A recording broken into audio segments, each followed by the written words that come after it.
Ok, on va prier, on va recommander ce moment encore au Seigneur. Qu'il nous fasse grâce de comprendre sa parole. Vous savez, la parole de Dieu, c'est pas quelque chose qu'il faut seulement entendre. Il faut non seulement l'entendre, mais il faut surtout la comprendre. C'est la compréhension qui délivre, c'est la compréhension qui donne des éclairages, c'est la compréhension qui libère. Donc, on va prier pour que le Seigneur nous donne non pas seulement d'entendre, mais de comprendre cette parole-là qu'il va nous donner ce soir. Seigneur Jésus, nous te disons merci, Papa, pour ce moment que tu rends possible.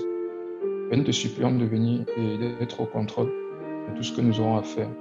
Papa, ouvre notre intelligence, ouvre notre sagesse, afin que nous comprenions les Écritures, afin que nous comprenions ta parole, et que nous aurons surtout la capacité, Papa, de la mettre en pratique. Papa, tu disais, vous êtes heureux de connaître ces choses, pourvu que vous les mettiez en pratique. Seigneur, donne de comprendre ta parole, Seigneur. Donne de la comprendre. Ouvre nos cœurs, Seigneur Jésus. Dispose nos cœurs à la recevoir comme une bonne terre, qu'elle porte beaucoup de fruits, Seigneur. Au nom de Jésus. Amen. Comme vous avez pu le voir sur l'affiche, on va parler de certaines vérités que le Seigneur Jésus nous enseigne au travers du passage de Lazare dans le tombeau. Passage de Lazare dans le tombeau. Et pour cela, on va prendre le texte de Jean 11. Jean 11, à partir du verset 1.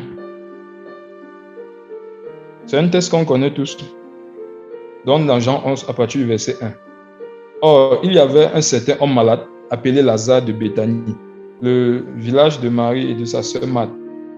C'était cette Marie qui coignait le Seigneur d'un baume et essuya ses pieds avec ses cheveux, dont son frère Lazare était malade.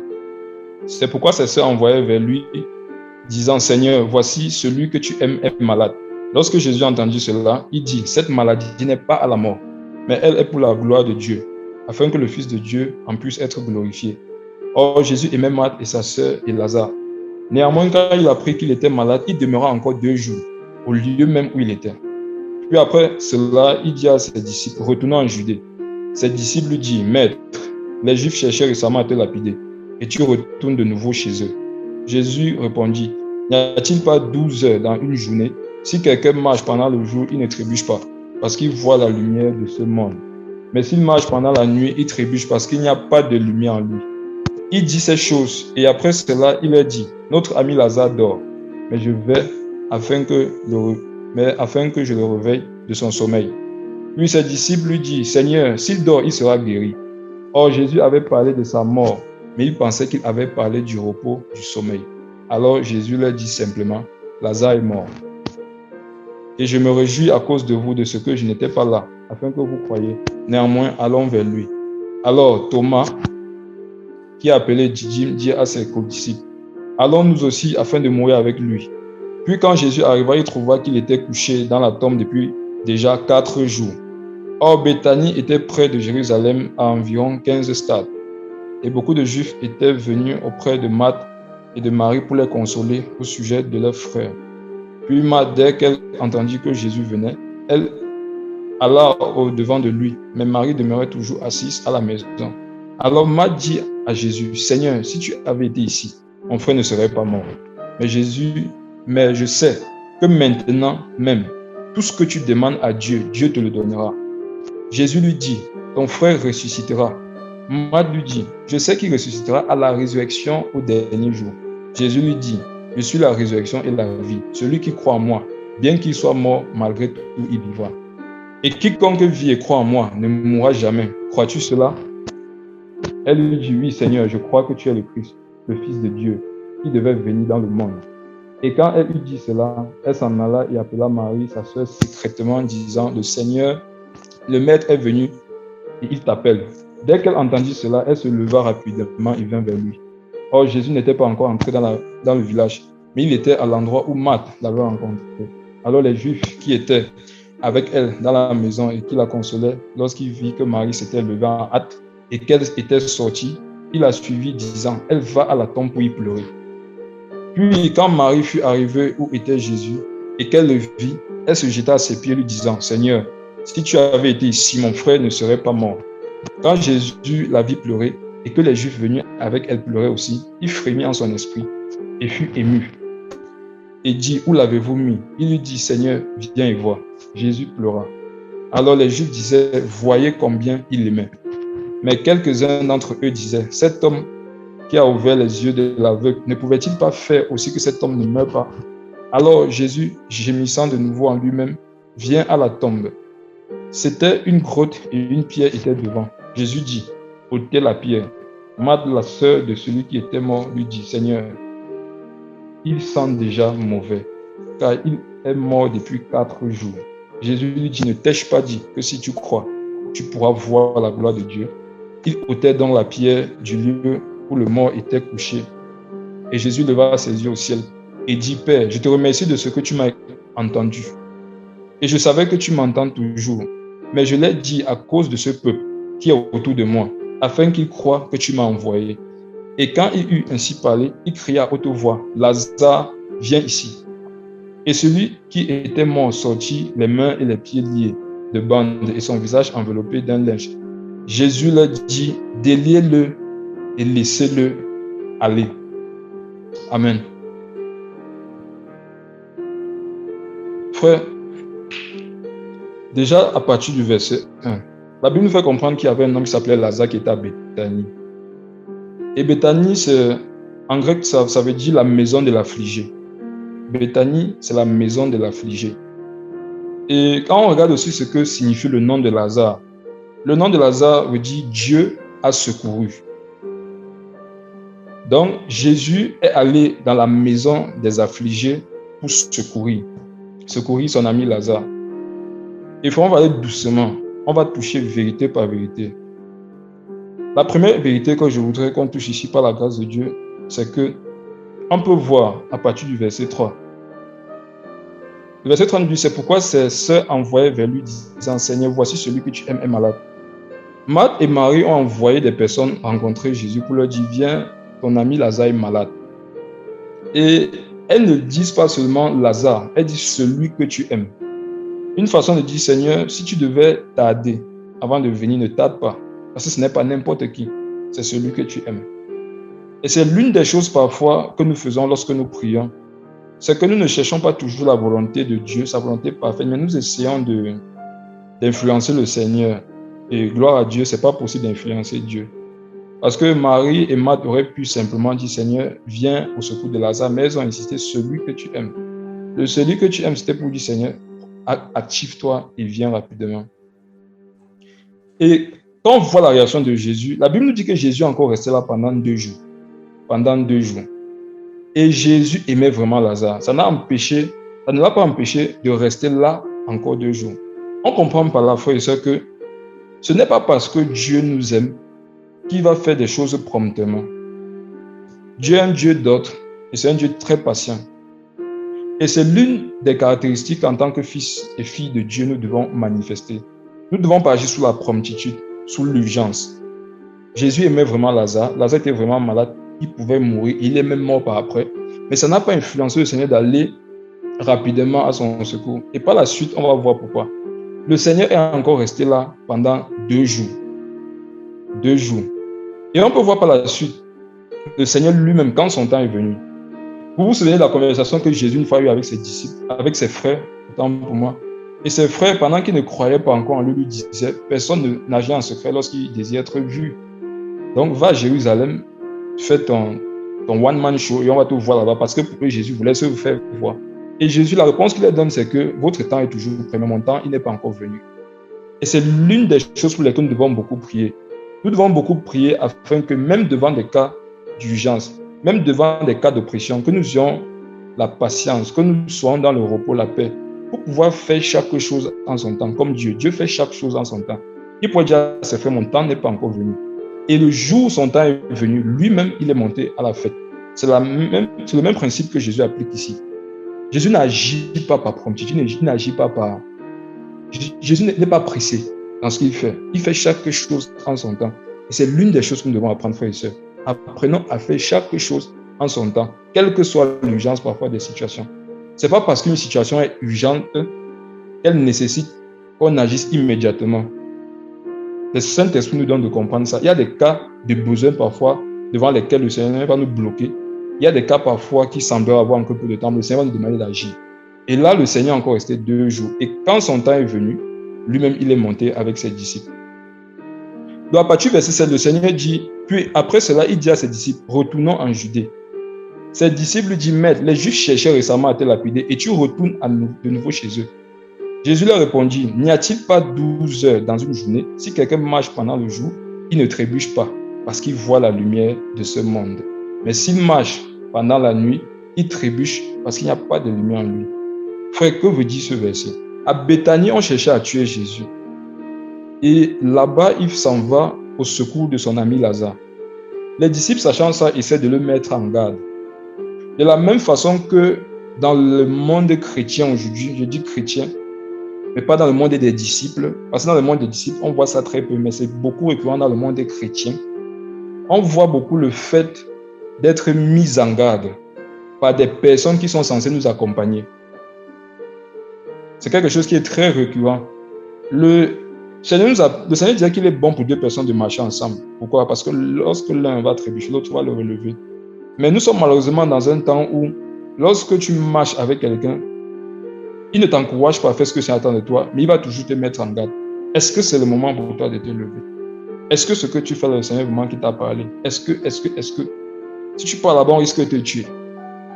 Et tout cela pour but de produire en nous l'incrédulité, l'inactivité, l'incrédulité et surtout la mort spirituelle. C'est une façon plus de dire à Jésus, n'y va pas. Ta vie est plus importante que celle de Lazare. Laisse Lazare mourir. Toi, reste ici. On a besoin de toi.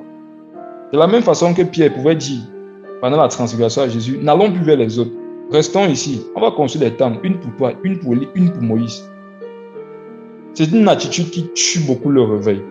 Des personnes qui vont sans cesse vous mettre en garde, mais qui ne pourront pas vous donner des conseils comme des pères pour vous aider à faire ce que le Seigneur attend de vous. Et Pierre, lorsqu'il disait ça au Seigneur, il oubliait que s'il restait là avec Jésus, le reste de l'humanité ne pouvait pas bénéficier de lui. Et c'est la même chose qu'ils ont essayé de faire ici. Empêcher Jésus d'aller vers quelqu'un qui était dans le besoin. Dieu dit, Seigneur, vraiment, n'y va pas, on veut te tuer. Et la réponse du Seigneur expose une autre vérité magnifique. Le Seigneur dit, n'y a-t-il pas 12 heures dans une journée? Si quelqu'un marche dans le jour, il ne trébuche pas parce qu'il voit la lumière de ce monde. Mais s'il marche dans la nuit, il trébuche parce qu'il n'y a pas de lumière en lui. Qu'est-ce que ça veut dire, frères et sœurs?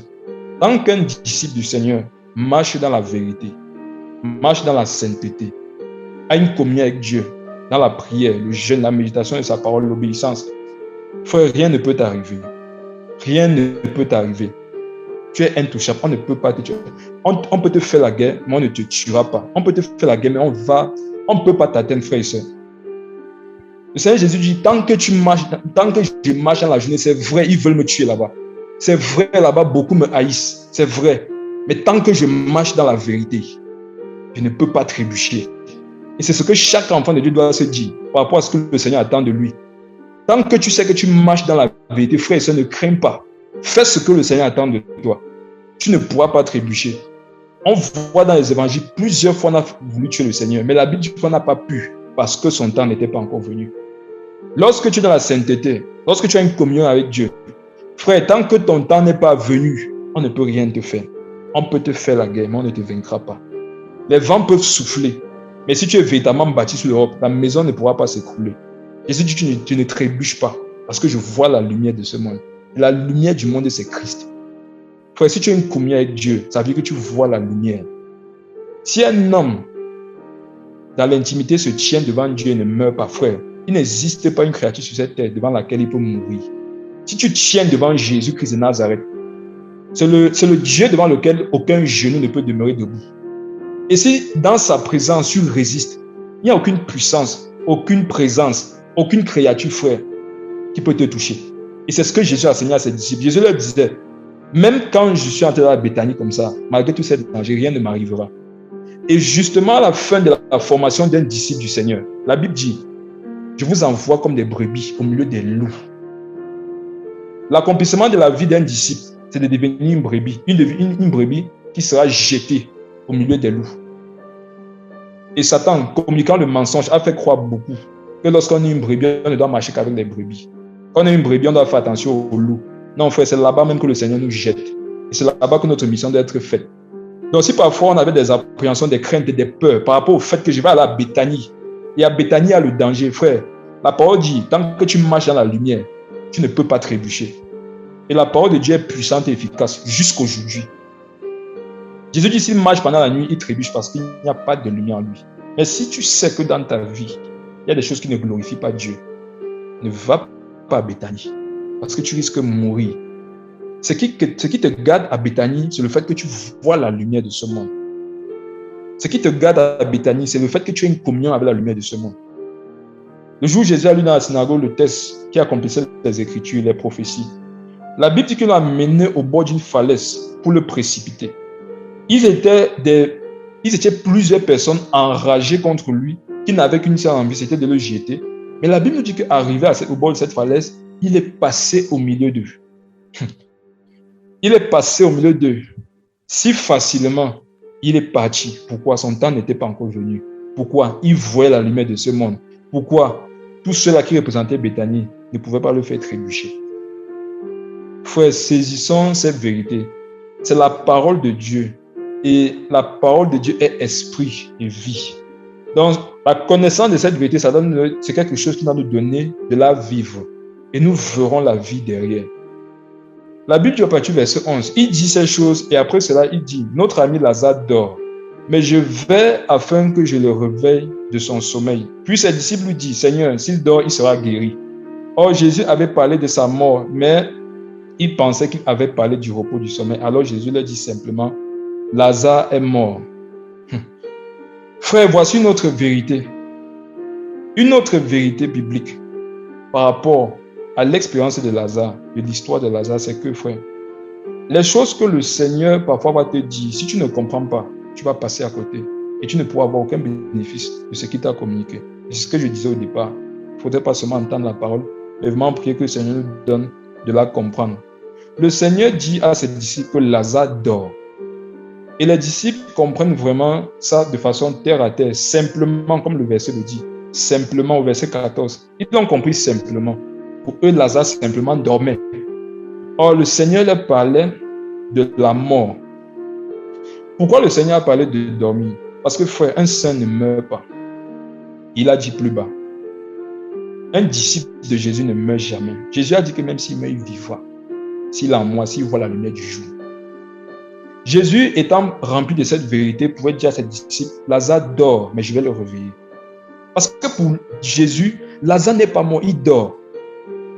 Et frère, je voudrais te dire, parfois, à cause du fait que le Seigneur va t'envoyer à Béthanie, tu vas parfois avoir l'impression que les paroles des hommes, que leurs actions avec toi t'ont tué. Mais c'est faux, ça t'a juste plongé dans un sommeil. Et quand tu vas t'endormir dans ce sommeil, si tu es en Christ, il va te réveiller. Ça représente les paroles, ça représente les moments pendant lesquels tu peux être frustré, tu peux être découragé, tu peux être effrayé. C'est une manifestation de la mort. Mais frère, si tu es en Christ, ta lumière pointera comme l'aurore. Et le Seigneur va crier ton nom comme la criant de Lazare. Et tu vas revenir aux ailes que tu avais perdues. Frères et sœurs, en Jésus-Christ, la domination qui est nôtre n'a pas de limite. Jésus dit Lazare dort. Je voudrais un peu insister sur cette portion. Le Seigneur parfois peut te dire quelqu'un dort, toi tu comprends quelqu'un est mort. Et j'aimerais nous poser la question, frère. Qu'est-ce qui est plus facile de réveiller, venant de façon terre à terre, quand quelqu'un dort et un autre est mort, lequel des deux pour lequel des deux il est difficile de réveiller? Je veux pas dire, est-il difficile de réveiller quelqu'un qui dort ou de réveiller quelqu'un qui est mort? Je me pose la question, frère et soeur. Qu'est-ce qui est facile, réveiller un mort ou réveiller quelqu'un qui dort?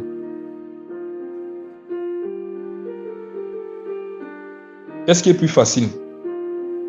Réveiller quelqu'un qui dort ou réveiller quelqu'un qui est mort?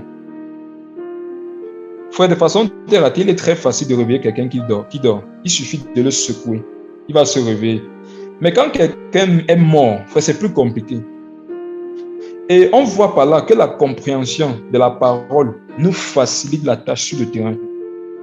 Quand devant toi, peut-être tu as un cas de mort, mais par l'esprit, tu sais que non, il n'est pas mort, il dort juste. Il devient facile de croire qu'il peut se réveiller. Mais si dans ton esprit, pour toi, il est vraiment mort, tu vas recevoir des coups qui te diront, est-ce que tu crois que quand tu vas prier, il pourra se réveiller? La compréhension du langage de Dieu donne de facilement faire des miracles. Quand tu es devant un cas de mort pour les autres, pour toi, il est juste en train de dormir. La compréhension de la parole pour toi, lorsque tu es devant un cas de maladie et que les autres voient le chaos, toi, tu vois juste un moment pendant lequel le Seigneur Jésus veut se glorifier. La compréhension des Écritures te donne, lorsque tu es attaqué par les sorciers chez toi, ça te donne juste de savoir que le Seigneur voudrait que j'expérimente et que je mette en exergue l'onction qu'il m'a donnée. La compréhension des Écritures, frère, ça t'aide à faire facilement les miracles. Ça t'aide à facilement entrer dans la présence de Dieu. La compréhension de la parole. J'ai envie de prendre un verset populaire, mais qui n'est plus pratiqué vraiment. Vous connaîtrez la vérité vous affranchira. La connaissance et la compréhension de cette vérité, la foi, ça affranchit. Non seulement toi, mais ceux que le Seigneur voudrait toucher par toi. Donc, frères et sœurs, je nous pose la question. Parfois, quand le Seigneur va te parler du sommeil, n'es-tu pas sûr que toi, tu es en train de voir la mort?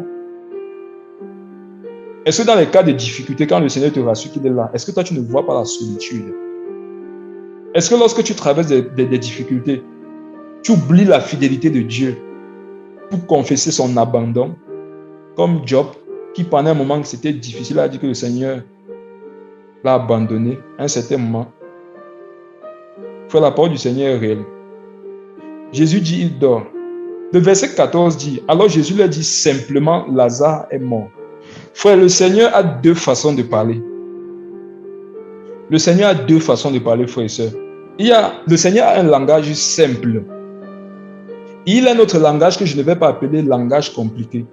Ce langage-là n'est pas simple, mais il n'est pas compliqué. C'est le langage de l'esprit. Le Seigneur leur a dit simplement. Quand tu comprends les choses simplement, ça ne peut pas produire grand fruit. Le Seigneur a donné le langage spirituel, Lazare dort. Ils ont compris simplement, Lazare est mort. Et frère, je voudrais faire une petite parenthèse et vous montrer le risque, le danger de ne pas comprendre les choses comme le Seigneur le veut. Pour ça, on va aller dans Marc. On va aller dans Marc, le chapitre 8. Ça, c'est une parenthèse, frère et sœur. On va voir le danger de ne pas comprendre les Écritures, de ne pas comprendre le langage spirituel, de ne pas comprendre ce que Dieu lui dit, mais de comprendre les choses simplement. C'est dangereux, frère. Marc 8, à partir du verset 22. Marc 8, à partir du verset 22. Il se rendit à Bethsaïda et on amena vers Jésus un aveugle qu'on le pria de toucher. Il prit l'aveugle par la main et le conduisit hors du village, puis il mit de la salive sur ses yeux, lui imposant les mains et lui demanda s'il voyait quelque chose. Il regarda et dit, j'aperçois les hommes, mais j'en vois comme des arbres qui marchent. Jésus lui mit de nouveau les mains sur les yeux et quand l'aveugle regarda fixement, il fut guéri et vit tout distinctement. Frère, c'est un texte aussi très très riche ici, mais on va aller rapidement parce qu'il y a beaucoup de vérités à mettre en exergue. On a mené un aveugle à Jésus et on demande au Seigneur de le toucher. On a voulu imposer un mode de guérison auquel il n'a pas obéi. Frère, soyons sensibles. Parfois, le Seigneur va te demander de guérir, de chasser, de faire une œuvre spirituelle d'une certaine façon. Et si tu ne le fais pas comme lui te l'a demandé, tu n'auras pas le résultat. Et parfois, les personnes vont te mettre dans un certain piège. Comme ceux-ci, ils vont venir avec un cas, ils vont te dire, fais ça comme ça. Si vous saviez qu'il faut faire ça comme ça, pourquoi vous ne l'avez pas simplement fait? Si vous venez avec les cas, laissez le Seigneur nous parle, on sait ce qu'on va faire. Ils ont amené cette personne au Seigneur, ils lui ont dit, et touche, impose-lui les mains. Mais ce n'est pas ce que le Seigneur a fait. Le Seigneur est sorti de la ville avec ce monsieur. J'aime la traduction de King James, parce que King James ne dit pas qu'il a mis la salive sur ses yeux. La Bible dit là-bas qu'il a craché sur lui. Craché. Jésus crache sur les gens. On a craché sur lui pour l'humilier, mais Jésus lui crache sur les gens pour guérir. Quand il crache, il est en train de verser sa salive. Sa salive, c'est sa parole. Jésus nous crache la parole pour qu'elle nous fasse du bien. Donc Jésus sort de la ville avec ce monsieur. Pourquoi? Ce qu'il devait faire devait scandaliser. Il y a certains types de miracles que Jésus ne va pas faire où il y a la foule. Jésus, sachant qu'il devait cracher, ça devait plus tuer que donner de la ville, il est sorti de la ville avec ce monsieur. Et quand il part hors de la ville avec le monsieur, la Bible dit que Jésus lui a imposé les mains. Jésus lui a imposé les mains. Et Jésus, lui, après lui avoir imposé les mains et prié pour lui. Jésus lui demande s'il voyait quelque chose. Il y a une version, quand un jour je mettais ce texte, ce n'est que dans la BYM que j'ai fait une remarque que certaines autres versions ne donnaient pas. Donc je vais aller prendre ça dans ce chapitre, dans cette version-là. Donc à partir du verset, dans 8 secondes d'abord, Jésus lui dit, est-ce que tu vois quelque chose? Et le passage, le mot qui a été utilisé pour dire voilà, le mot c'est blepo. Et le mot veut aussi dire, est-ce que tu comprends? Donc Jésus a mis la salive sur les yeux, il a craché sur les yeux de l'aveugle, il lui a imposé la main et Jésus lui a demandé, est-ce que tu comprends quelque chose? Est-ce que tu comprends? Jésus n'a pas demandé. Les versions simples vont dire, est-ce que tu vois? Mais les versions approfondies, est-ce que tu comprends quelque chose? Frère, pendant que tu es parfois malade, le Seigneur ne va pas forcément venir te guérir comme tu veux, mais il va te demander si tu comprends ce qui se passe pendant ta maladie. Parce que la maladie, c'est un enseignement. Est-ce que tu comprends? Pendant que tu souffres, est-ce que tu comprends des choses? Généralement, quand nous sommes malades, nous prions pour la guérison seulement. Mais le Seigneur ne voudrait pas ça seulement. Le Seigneur voudrait qu'on comprenne des choses. Il y a des choses que tu ne peux vivre que si tu es malade. Si tu n'es pas malade, tu ne vivras pas ça. Et la santé, frère, vous dites la vérité, la santé, c'est un danger. Je sais de quoi il parle, je vais vous donner ça par la suite. Donc Jésus dit au malade, est-ce que tu comprends? Jésus l'a imposé. Jésus, est-ce que tu comprends? Frère, je aimerais nous poser une autre question.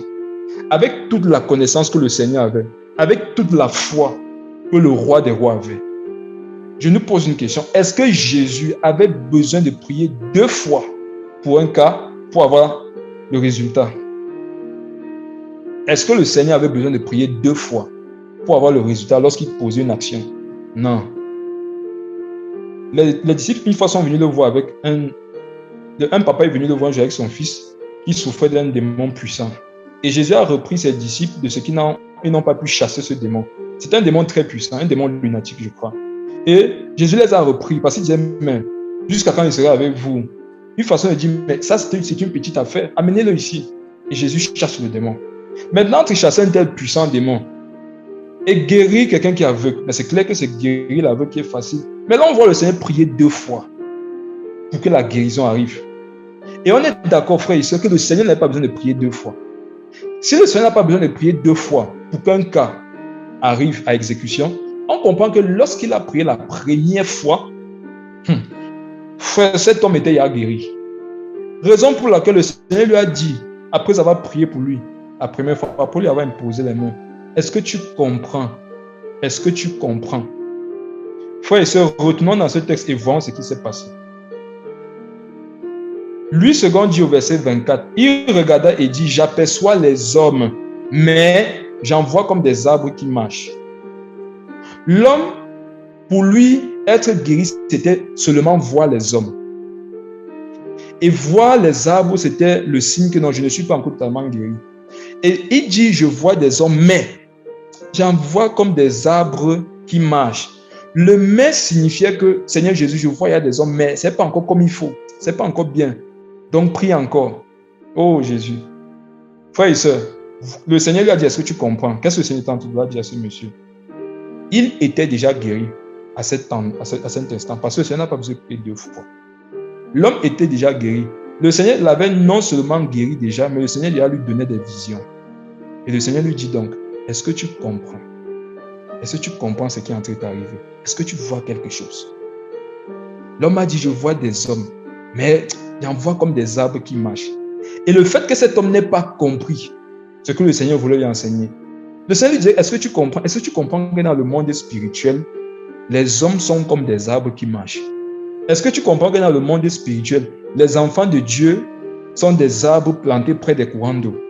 Est-ce que tu comprends que dans le monde spirituel, les faux frères sont comparés à des arbres d'automne? Est-ce que tu comprends que dans le monde spirituel, l'homme c'est un bois?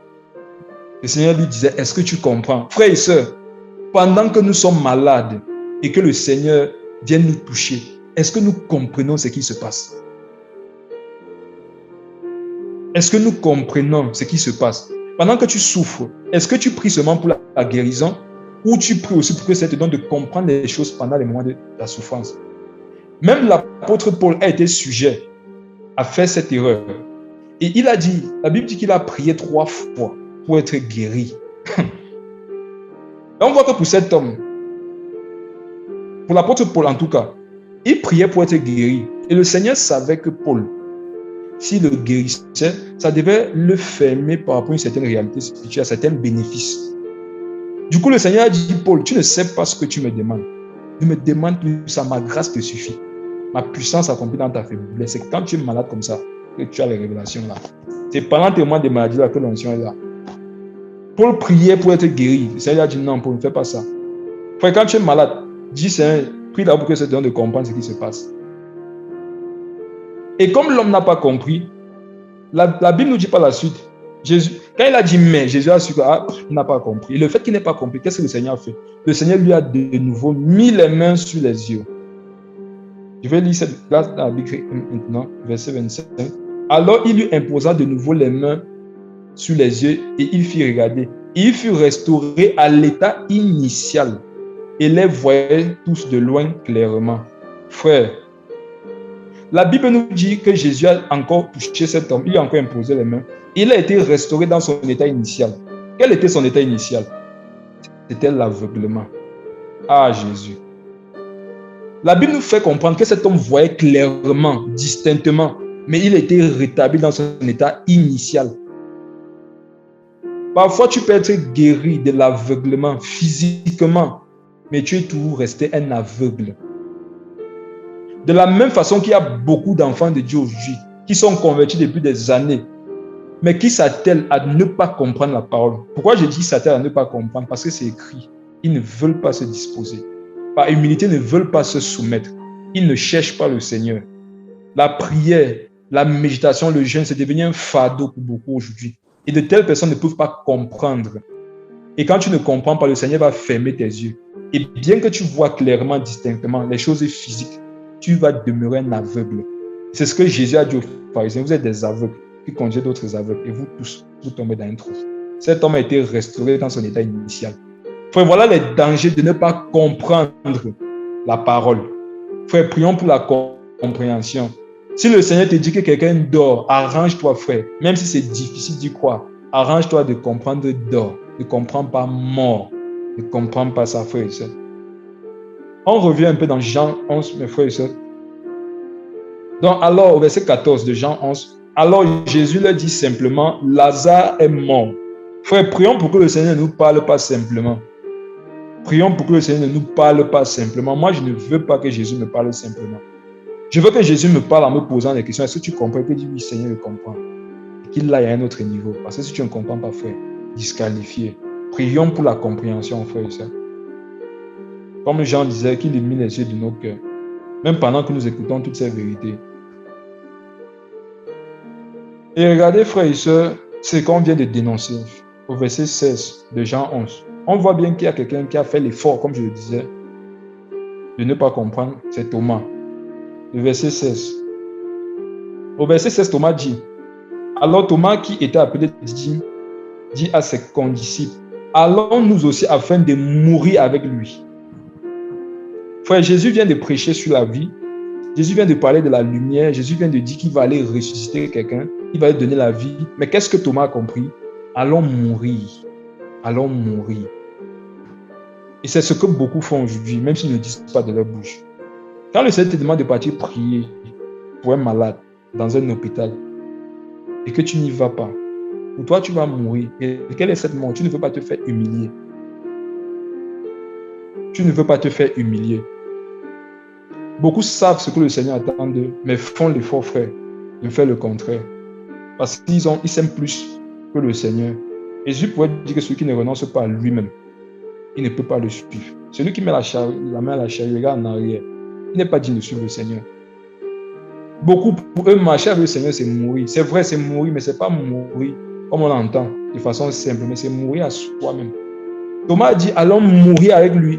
Donc sûrement, le frère Thomas a fait son testament ce jour-là, distribué ses biens, parce qu'il savait que comme il part à Béthanie, il ne va plus revenir. Le Seigneur part comme ça, mourir. Allons mourir avec lui. Pourtant, ce n'est pas ce que le Seigneur lui a dit. Le Seigneur leur a dit, allons donner la vie. Allons réveiller quelqu'un qui dort. Donc, frère, voilà une autre vérité, c'est que faisons l'effort de voir la vie où Jésus nous donne, où il nous parle de la vie, et non la mort. La suite, à partir du verset 17. La Bible dit que quand Jésus arriva, il trouva qu'il était couché dans la tombe depuis déjà 4 jours. Or, Béthanie était près de Jérusalem à environ 15 stades. Voici où je voudrais m'appesantir un peu, le verset 17. La Bible dit que Lazare était dans la tombe depuis 4 jours. Frères, soyons attentifs, encore plus. Lazare était dans le tombeau depuis 4 jours. 4 jours. 4 en hébreu, c'est le référent de Dalet. Dalet en hébreu. Et dans le Dalet, Dalet veut dire porte. Dalet 4 en hébreu, ça veut dire porte. Et Jean 10 nous fait comprendre que Jésus-Christ est la porte des brebis. Jésus est la porte des brebis. Et dans le même mot Dalet, on a son préfixe qui est Dal. Et Dal, c'est quoi? Dal, c'est le fait de perdre. C'est le fait de perdre pour retrouver quelque chose de meilleur. Donc, quand on a dit à Jésus depuis le début du chapitre que ton ami Lazare est mort, viens le guérir, viens vite. Jésus est encore resté là 2 jours. Pourquoi? Parce qu'il fallait que lorsqu'il va arriver, que Lazare soit mort depuis 4 jours, depuis Dalet jours, il fallait que Lazare ait fait 4 jours dans la tombe. Frères et sœurs, tu traverses des difficultés. Il y a une maladie qui t'embête, par laquelle le Seigneur Jésus voudrait se glorifier. Et tu voudrais qu'il te guérisse au premier jour, au deuxième jour, au troisième jour. Mais ce n'est pas son plan, ce n'est pas sa volonté. Le Seigneur veut te guérir le 4e jour. Le Seigneur veut te guérir le Dalet jour, parce qu'il veut te donner d'expérimenter des choses. Il faudrait que tu sois au 4e jour, Dalet. Et comme je le disais, dans Dalet, on a Dal, qui veut dire perdre. Et on voit que Lazare a perdu sa vie. Lazare a perdu sa vie. Jésus dit que celui qui veut garder sa vie la perdra. Mais celui qui la perdra à cause de moi, il la retrouvera. Frère, si tu veux retrouver ta vie en Jésus, si tu veux bénéficier des grâces du Seigneur sur la terre et retrouver ta vie au ciel, il faut accepter de la perdre maintenant. Tu dois accepter de la perdre. Parce que si tu ne la perds pas, tu mourras. Et si tu la perds, tu la retrouveras. Comment perdre sa vie? C'est se repentir. Perdre sa vie, c'est renoncer au péché. Perdre sa vie, c'est de refuser de faire le mal. C'est de s'opposer aux œuvres infructueuses des ténèbres. Perdre sa vie, c'est accepter de porter les peines les uns des autres. Perdre sa vie, c'est se réjouir avec ceux qui se réjouissent et pleurer avec ceux qui pleurent. Perdre sa vie, c'est de nourrir les veuves, les orphelins. Perdre sa vie, c'est de soutenir ceux qui souffrent. C'est de consoler les cœurs brisés. C'est de prêcher la parole à ceux qui sont égarés. Perdre sa vie, c'est accepter de renoncer à soi-même. Perdre sa vie, c'est accepter de respecter son mari. Perdre sa vie, c'est accepter d'aimer sa femme. Perdre sa vie, c'est accepter d'embrasser son frère avec un cœur pur. Perdre sa vie, frère et soeur, c'est dire non à Satan, non au péché. C'est ça, perdre sa vie. Et frère, si tu fais ça, tu la retrouveras. Frère, je ne te parle pas seulement du royaume des cieux. Parce que Jésus dit que le royaume est ici et maintenant. Frère, où se trouve un disciple véritable du Seigneur qui a perdu sa vie? Là se trouve le royaume. Et en ce lieu, s'il y a des malades, ils recouvrent la guérison. En ce lieu, s'il y a des possédés, ils sont délivrés. En ce lieu, s'il y a des inconvertis, ils découvrent l'amour du Seigneur et sont convaincus de péché. Donne leur vie au Seigneur, accepte Jésus et sont sauvés. Quand tu acceptes de perdre ta vie, où tu es, c'est là-bas qu'est le royaume. Tu te déplaces avec le royaume parce que tu as renoncé à toi-même. Il y a plusieurs parmi nous, frères et sœurs, qui plus ou moins le font. Gloire au Seigneur pour ça. La Bible dit que celui qui se sanctifie encore. Frère et sœur, toi qui le fais déjà, accepte de perdre encore. Peut-être tu as perdu beaucoup. Et à un certain moment, tu as comme l'impression que le Seigneur t'en demande trop. Non. Plus tu perds, plus tu retrouveras. Moins tu perds, moins tu retrouveras. Si comme moi, tu veux retrouver beaucoup, si comme moi, tu as soif de beaucoup retrouver, accepte de tout perdre. Dans la parole, il y en avait qui leur restait une seule chose à perdre. Le jeune homme riche, il a dit non. Non, c'est ce qui lui restait. Frère et sœur, qu'est-ce qui te reste à perdre? Il y en avait qui n'étaient pas loin du royaume. Il y en avait qui n'avaient plus beaucoup de choses à perdre. mais ne l'ont pas fait. Il y en avait qui avaient cru, mais qui venaient de nuit. Ils n'étaient pas venus du royaume, mais ils n'ont pas voulu perdre un certain nombre de choses, l'estime de soi. Ils n'ont pas voulu se faire humilier. Frère, un disciple va traverser tout ce que son maître a traversé. Si le fait de ne pas vouloir perdre pour toi se manifeste par le fait de ne pas aimer te faire humilier, il y a plusieurs qui m'écoutent et vous n'aimez pas ça. Il y a plusieurs qui m'écoutent en ce moment et vous aimez les évangélisations VIP. Vous aimez les évangélisations où lorsque vous allez aller, on va vous applaudir, on va vous acclamer. Et vous avez remarqué que depuis que vous sortez pour évangéliser, chaque fois ça se passe à vos propres yeux. Ça se passe mal. Pourtant, c'est le Seigneur qui est en train de vous travailler. Lorsque vous partez, vous subissez des humiliations publiques. Dans les hôpitaux, on vous humilie lorsque vous partez prier pour les malades. Dans les rues, on vous humilie. C'est le Seigneur qui fait ça afin que vous perdiez ce qui vous reste. Parce qu'il y a beaucoup d'autres choses qu'il voudrait que vous retrouviez. Frères et sœurs, aimons l'humiliation. Regardez comment on a traité le bois vert, Jésus-Christ de Nazareth. Qu'arriva-t-il à ses disciples? Pire normalement. Mais pourquoi les gens ne vivent même pas pire que lui? C'est parce qu'on se cache, frère. Exposons-nous. Faisons ce que le Seigneur attend de nous. Dalle, c'est perdre pour retrouver. Et frère, que exprime ce mot par rapport au cas de Lazare? Il fallait que Lazare, pour expérimenter la résurrection, il fallait que Lazare perde sa vie pour pouvoir la retrouver en passant par la porte Jésus, Dalet.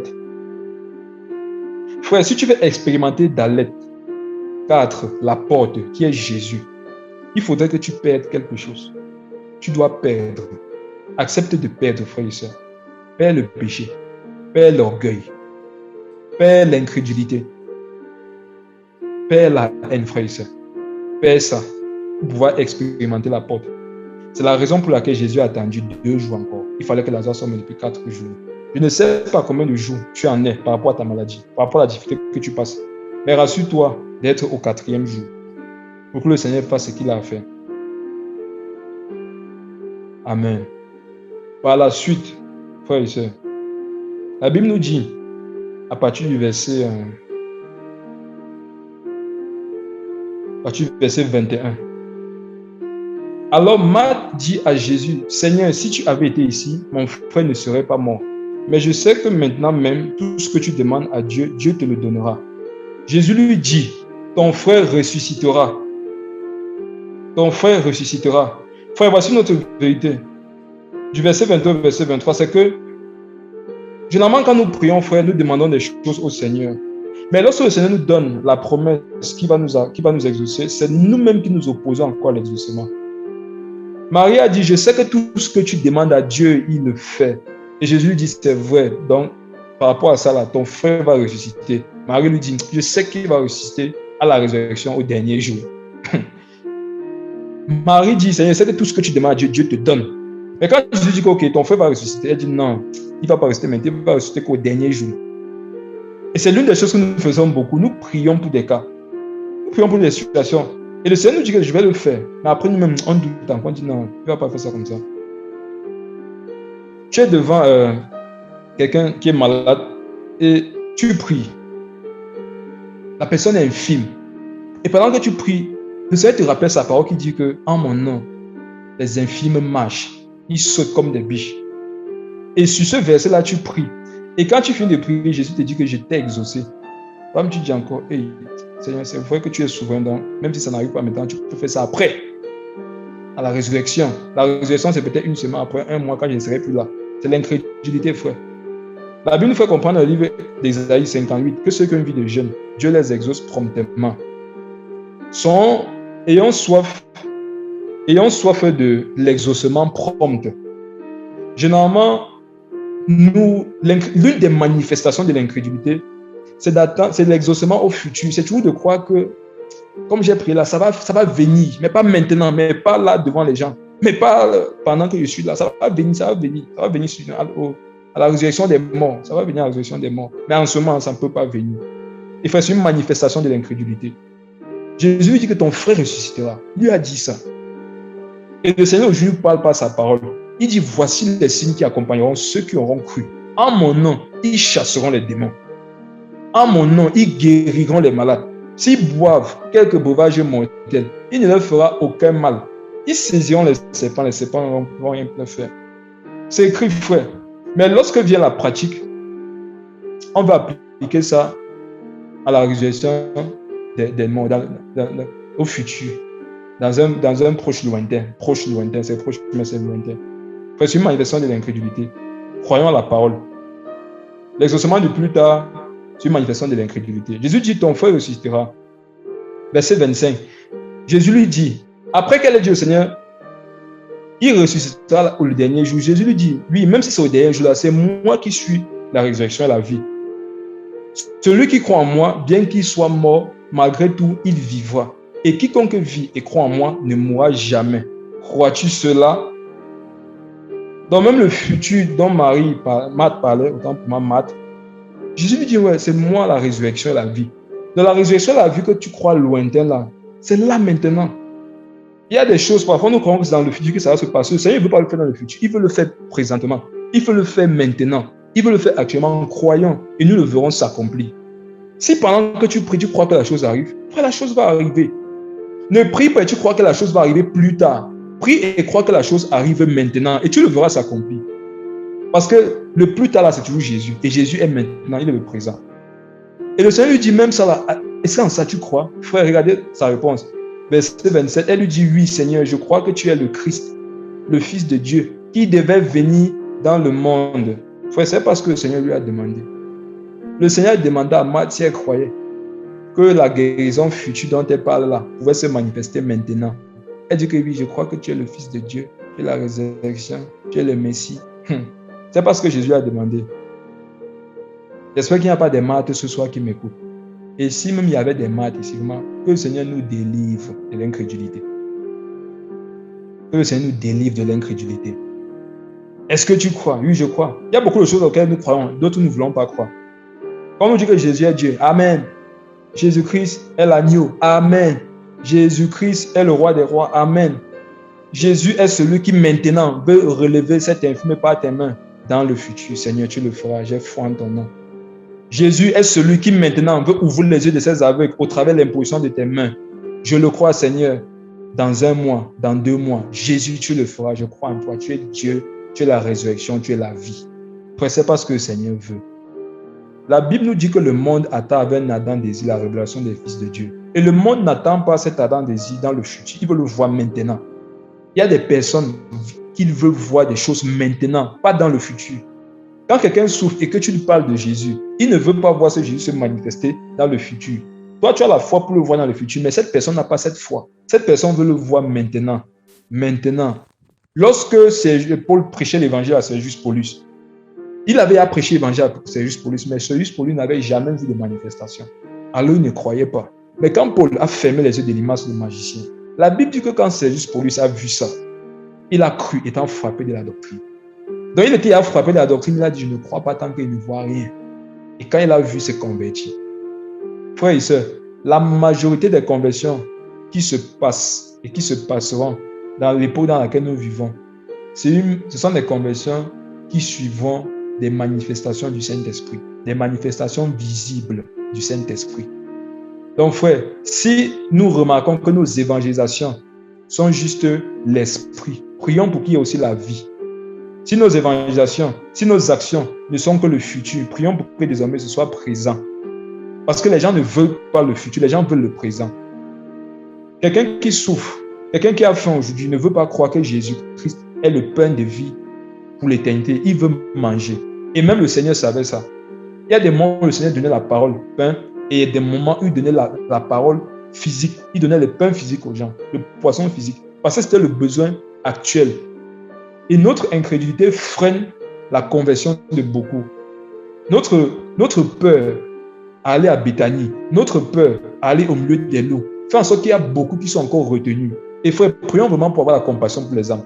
Prions pour que le Seigneur nous donne de ressentir ce que lui ressent par rapport aux personnes qui ne sont pas encore converties, par rapport aux personnes qui sont malades, par rapport aux personnes qui sont possédées. Beaucoup souffrent, frère. Et c'est nous que ces personnes-là attendent. Il y a des œuvres que Dieu veut faire par chacun d'entre nous. Mais tant qu'on ne se lève pour le Seigneur, ne le fera pas.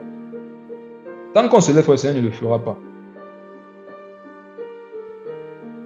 Donc on va continuer, frères et sœurs. Avant qu'on ne continue ce texte, je voudrais faire une petite précision par rapport à Dalet.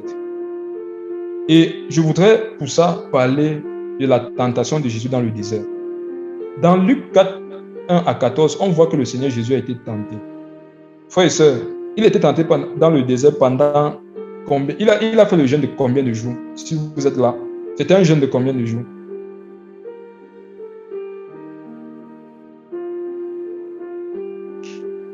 Amen. Le Seigneur a fait un jeûne de 40 jours. 40 jours. Et dans 40, on a le chiffre 4.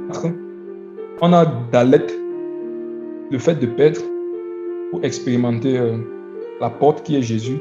Et d'un autre côté, on a 0. Frère, quel est le mystère qui est caché à l'intérieur par rapport à Dalet toujours? On est toujours sur Dalet. Frère, le jeûne de 40 jours, qu'est-ce que ça représentait? Ce chiffre 40 représentait ce que le Seigneur voulait faire, ce qu'il a fait et ce qu'il continue de faire jusqu'aujourd'hui. Son œuvre sur la terre au travers de ses disciples. Le 0 du chiffre 40, frère, ça nous représente. Ça te représente, ça me représente. Nous sommes 0. Nous sommes 0. Et le 4 représente Jésus lui-même, la porte. Le 4 représente, parce qu'il faut dire, dans Dalet aussi, Dalet est le mot duquel sort le mot date. D-2-A-T, en hébreu, date. Et date veut dire connaissance. Dans le 4, là aussi, c'est la connaissance. Et Jésus est la connaissance. Et le jeûne de 40 jours, ça signifiait quoi? Ça signifiait que Jésus devait prendre des personnes qui sont 0, vous et moi, pour les greffer à lui, afin que le 4 devienne 40. Frère, 0 ne représente rien lorsqu'il est seul. 0 n'existe même pas en hébreu, tellement il est... 0 n'existe pas en hébreu. 0 ne représente rien lorsqu'il est seul. Mais quel que soit le chiffre devant lequel tu mets 0, ce chiffre-là prend une proportion supérieure.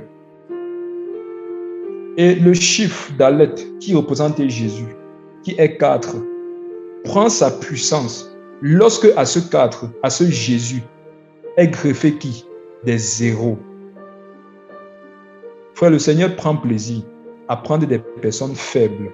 Jésus prend plaisir à prendre des personnes incapables pour leur donner d'avoir sa connaissance, pour leur donner de perdre des choses, pour leur donner d'expérimenter des portes. Donc j'ai une bonne nouvelle pour toi qui dit que tu n'es rien.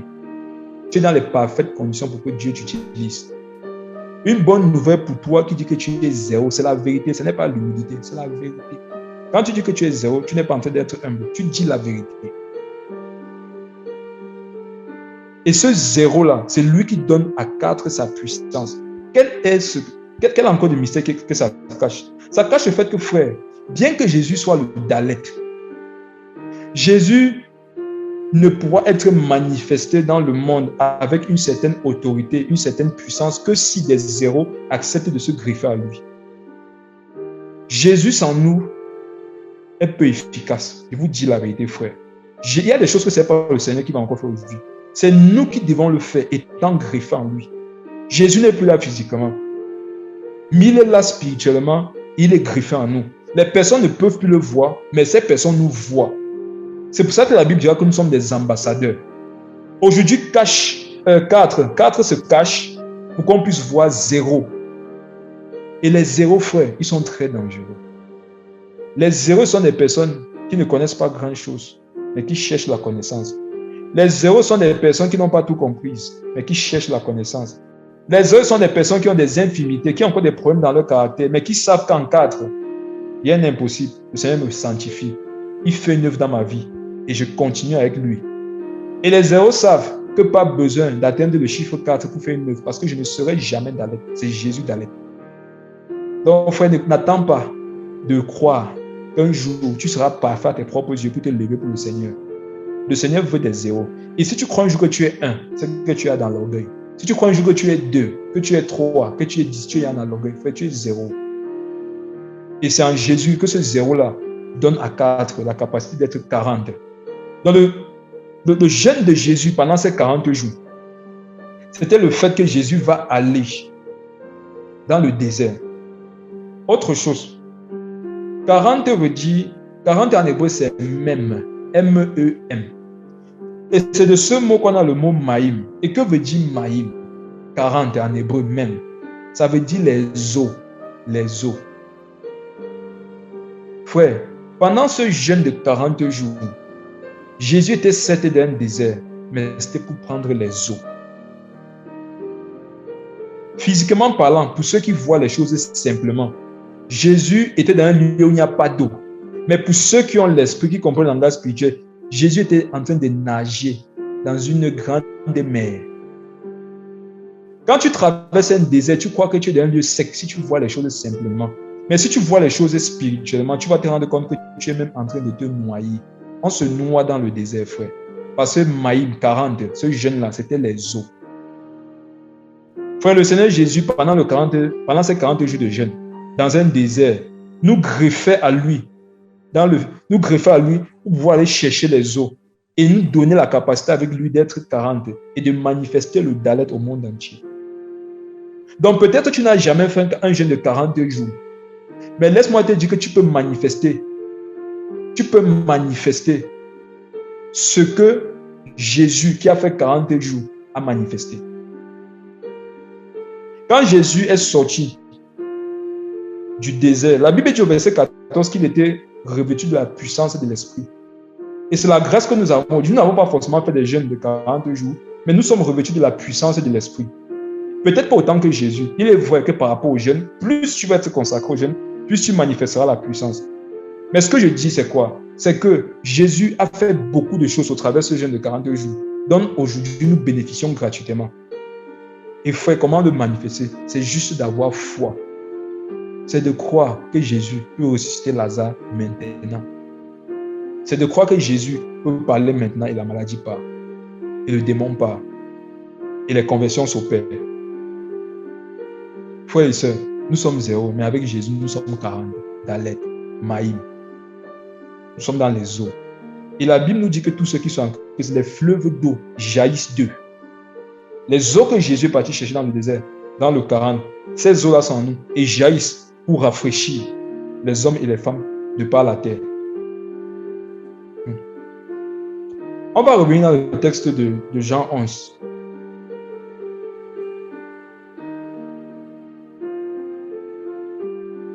On va prendre le verset 32.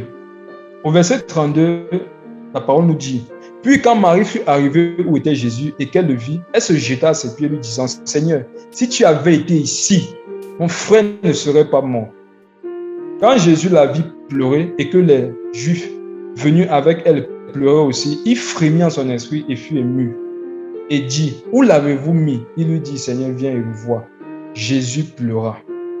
Alors les Juifs disaient: voyez combien il l'aimait.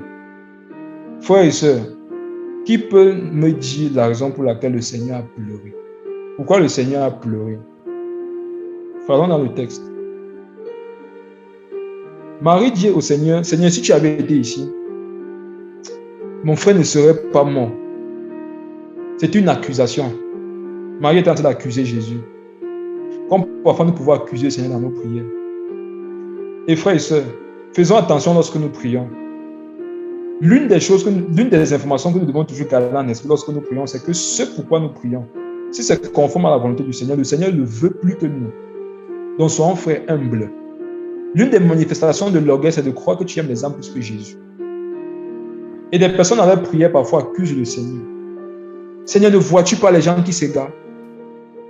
Seigneur Jésus, tu ne vois pas ces malades? Ne prends-tu pas compassion? Oh Seigneur, n'as-tu pas compassion? Frère, vous assure, ce n'est pas parce que dans la Bible, on a vu des personnes prier d'une certaine façon que c'est la volonté du Seigneur. Ne prends-tu pas garde à l'orphelin?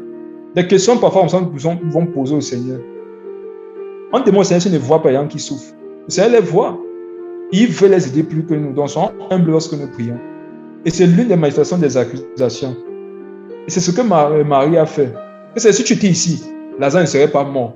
Parce que si moi, j'étais à ta place, comme m'avait dit que mon ami est malade, je serais venu immédiatement. Mais toi, tu as encore pris ton temps avant de venir. Mon frère ne serait pas mort. Le Seigneur n'a pas répondu. Ah, la maîtrise de soi. Et dit: où l'avez-vous mis? Il lui dit: Seigneur, viens et vois. Jésus pleura. Effectivement, le Seigneur a pleuré à cause de l'incrédulité des populations. Les gens ont douté de son amour pour Lazare. Et frère, rien ne fait mal au Seigneur plus que le fait qu'un être humain doute de son amour pour lui. Et je m'adresse à toi. Il y a une sœur qui est en train de nous écouter. Tu es converti, tu es une disciple du Seigneur. Hier, tu as fait quelque chose, tu savais que ce n'était pas bien. Tu es en train de m'écouter. Hier, elle est en Europe, cette sœur. Hier, tu as fait quelque chose qui n'était pas bien. Et après ça, la difficulté pour toi à te repentir était le fait que l'incrédulité, le douter de l'amour de Dieu. Tu m'écoutes, ma soeur. L'incrédulité, tu as douté de l'amour de Dieu. Et lorsque tu doutes de l'amour de Dieu, ça freine la repentance. L'une des choses que Satan va généralement dire à quelqu'un qui est tombé dans un péché, c'est que est-ce que le Seigneur Jésus t'aime encore après ce que tu as fait là? Est-ce qu'il t'aime encore? Il te laisse comme ça, il part. La question reste te ranger derrière. Et je te dis, c'est vrai, il met Dieu s'obéir à sa parole. Dieu prend plaisir à ceux qui lui obéissent. Donc, comme moi, le péché, pour moi, c'est fini. Et parfois, la manifestation sera que tu vas demander pardon au Seigneur pendant une semaine pour le même péché. Manifestation de l'incrédulité par rapport à son amour. La Bible a dit que s'il arrive à un disciple de tomber, qu'il se répande, qu'il se lève, qu'il avance, de peur que le Seigneur ôte sa couronne. Le Seigneur peut ôter ta couronne, pas parce que tu as péché, mais parce que tu as péché. Et après que tu t'es repenti, tu refuses d'accepter son pardon et de te lever et continuer la marche. Ma soeur, le Seigneur Jésus t'aime. Et si tu es tombé, tout ce qu'il attend de toi, c'est que tu te répandes, que tu te lèves, que tu avances, que tu prennes des leçons par rapport à ce qui t'a fait tomber, que tu ne tombes plus. Ne tombe plus. Maria a dit, Seigneur, si tu étais ici, mon frère ne serait pas mort. Elle a douté de l'amour de Jésus pour Lazare. Et c'est ça qui a fait mal au Seigneur. Donc, si tu m'écoutes ici et que tu veux faire souffrir le Seigneur, si tu veux faire pleurer Jésus, c'est simple, doute de son amour. Va à l'encontre de Romains 8, qui dit que rien ne nous séparera de son amour. Il n'y a rien qui touche, qui attriste le Saint-Esprit plus que ça. Douter de l'amour de Dieu. Parce que c'est ce qu'il a le plus grand à manifester envers les humains. La Bible dit que lui-même, il a amour. Alors Jésus pleura. Alors les disciples disaient, voyez comment il l'aimait. Mais quelques-uns d'entre eux, de ces hommes qui avaient ouvert les yeux de la... Pardon, verset 37. Mais quelques-uns d'entre eux disaient, cet homme qui a ouvert les yeux de l'aveugle, ne pouvait-il pas faire aussi que cet homme ne meure pas? Alors Jésus, gémissant de nouveau en lui-même, vient à la tombe. C'était une grotte et une pierre était devant. Donc on voit que le Seigneur a encore gémi en lui-même lorsque des personnes encore ont douté de son amour pour Lazare. C'est quelque chose qui blesse le cœur de Dieu, frère et sœur. Ça blesse le cœur de Dieu d'être incrédule, de douter de son amour. Verset 39, Jésus dit, ôtez la pierre. Marthe, la sœur de celui qui était mort, lui dit, Seigneur, il sent déjà mauvais, car il est mort depuis 4 jours. Il est mort depuis 4 jours. Frères et sœurs, si on a bien compris ce que j'ai expliqué par rapport au mot 4, on comprend dès lors que le fait que Lazare soit mort depuis 4 jours était les parfaites conditions pour qu'un miracle de résurrection se produise. Et parfois, le Seigneur te met dans les conditions parfaites pour qu'un miracle se produise. Mais toi, ne comprenant pas ce qui se passe, tu vois plutôt dans ces conditions-là l'empêchement même du miracle. Tu vois dans les mêmes conditions des obstacles afin que ce que Dieu veut faire ne puisse se faire. Lorsque tu es au fond, à ton avis, c'est là-bas même que le Seigneur Jésus veut faire des choses. Au Cameroun, il y a un chien. Vous allez m'excuser par rapport au jargon. Pour ceux qui sont camerounais vont comprendre de quoi il parle. Au Cameroun, il y a un chien qu'on appelle le Nkwanjang. Quand je vais expliquer la manifestation de ce chien par rapport aux nations où vous êtes, vous allez peut-être comprendre. Le Nkwanjang, c'est ce type de chien qui marche toujours avec sa queue entre ses jambes. Le Nkwanjang marche toujours avec sa queue entre ses jambes. Et frère, c'est un chien, lorsque tu tapes ton pied au sol à côté de lui, il s'enfuit rapidement. Lorsque tu te baisses pour faire comme si tu vas ramasser une pierre, il s'enfuit rapidement. Frère, mais le Seigneur me disait que ce sont les chiens les plus dangereux du monde. Je ne comprenais pas, mais le Seigneur m'a expliqué. Les mêmes Nkwanjang, frère, lorsque tu les cales dans un coin, là-bas, ils ont la révélation que en cet instant, ou c'est lui qui meurt, ou c'est toi. Du coup, ce sont ces chiens-là qui se transforment en lions et bondissent sur toi et peuvent te tuer. Pourtant, lorsqu'ils ont de l'espace, ils préfèrent fuir. Frère, qu'est-ce que ça représente cet exemple?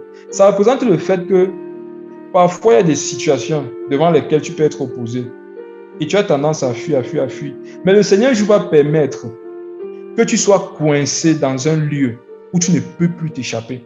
Que tu sois coincé dans une difficulté devant laquelle il n'y a pas gauche, il n'y a pas d'issue. Il n'y a pas de lieu où tu peux t'infiltrer pour échapper à l'obstacle. Et là-bas, frère, tu réalises qu'en fait, je ne suis pas un Kouandjan, je ne suis pas un lâche, je ne suis pas un mollusque, je ne suis pas un perroquet, je suis un lion. Et là, tu es obligé de manifester ce que le Seigneur a mis en toi. Comment parfois ça se manifeste? Tu es au travail et il y a un cas de maladie qui se présente et on sait que tu prêches l'évangile. Et alors des païens se trouvent de toi pour dire que mais toi qui dis que tu es femme de Dieu là, toi qui dis que tu es homme de Dieu, voici un cas ici, viens prier. Frère, là tu es comme le Kouandjan qui est au mur, le mont Carmel. Les gens veulent voir la puissance, les gens veulent voir le feu. Ou tu fuis et tu scandalises le peuple, ou frère, tu te transformes en lion. Et c'est une affaire de foi. Et les incrédules diront, on ne fait pas les choses par la chair, on fait les choses poussées par l'esprit. Mais on se rend aussi compte que depuis que vous avez compris qu'on fait les choses poussées par l'esprit, l'esprit ne vous pousse jamais. Vous avez seulement la révélation du 0, mais vous n'avez jamais la révélation du 40. Vous êtes de plus en plus nombreux. Dieu va vous mettre dans des coins où vous n'aurez pas d'issue. Et là-bas, vous serez obligé d'imposer les mains. Et prie pour ça. Vous serez obligé de chasser les démons. Vous serez obligé de prêcher l'évangile. Parce que si vous ne le faites pas, qui le fera? Cessons d'avoir l'intimité des chambres. Lorsque le Seigneur priait une seule nuit, il descendait de là, on voyait le résultat. Mais toi, tu vas toujours prendre une semaine, un mois, un temps avec le Seigneur. Mais lorsque tu sors, tout ce qu'on voit, c'est une foi d'un futur qui se manifestera. Tout ce qu'on voit, c'est une sécheresse présente. Mais par rapport à ce qui est des miracles, c'est le futur. Frère, levons-nous. Levons-nous. Abat les intimités. Abat les temps sans cesse, sans frontières, avec le Seigneur, dans l'intimité, dans les champs, dans les montagnes, desquelles on ne descend jamais. Desquelles il n'y a jamais aucun fruit. Une seule nuit, le Seigneur prenait, on voit le fruit. Frère, si tu as fait un mois avec le Seigneur, où est le fruit? Le Seigneur qui t'appelle toujours à rester seul dans ton coin, ce n'est pas Jésus. Ce n'est pas Jésus qui te parle. Ce n'est pas Jésus qui te parle. Si une voix te dit toujours mon fils, ma fille, je t'attends dans l'intimité. La foi aujourd'hui, ce n'est pas une affaire de groupe. C'est l'intimité. Ce n'est pas Jésus qui te parle, ce sont les démons. Ce sont les démons. Parce que le corps de Jésus, c'est un seul corps. L'église, c'est un corps. Et si un membre se détache de ce corps, il dure un peu longtemps, hors du corps, il meurt.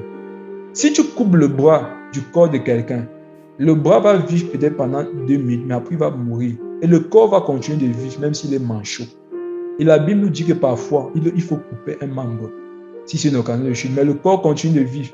Donc toi qui te retires sans cesse tout le temps, pour de longues périodes, sache que c'est une manifestation de la mort. Parce que tu n'es pas avec le corps. Les disciples, malgré tout ce qu'ils avaient compris, malgré toute notion qu'ils avaient, la Bible nous dit qu'ils demeuraient toujours ensemble. Si Pierre, si Jacques, si Jean, si Barthélemy, avec tout ce qu'ils ont reçu, avec tout ce qu'ils avaient, demeuraient ensemble, et toi qui ne crois qu'à une manifestation du miracle dans le futur, qu'est-ce que tu fais toujours seul? Sors de ta chambre. C'est la mort spirituelle qui se manifeste. Tu es comme un Lazare qui ne ressuscitera pas. Sors de ta chambre.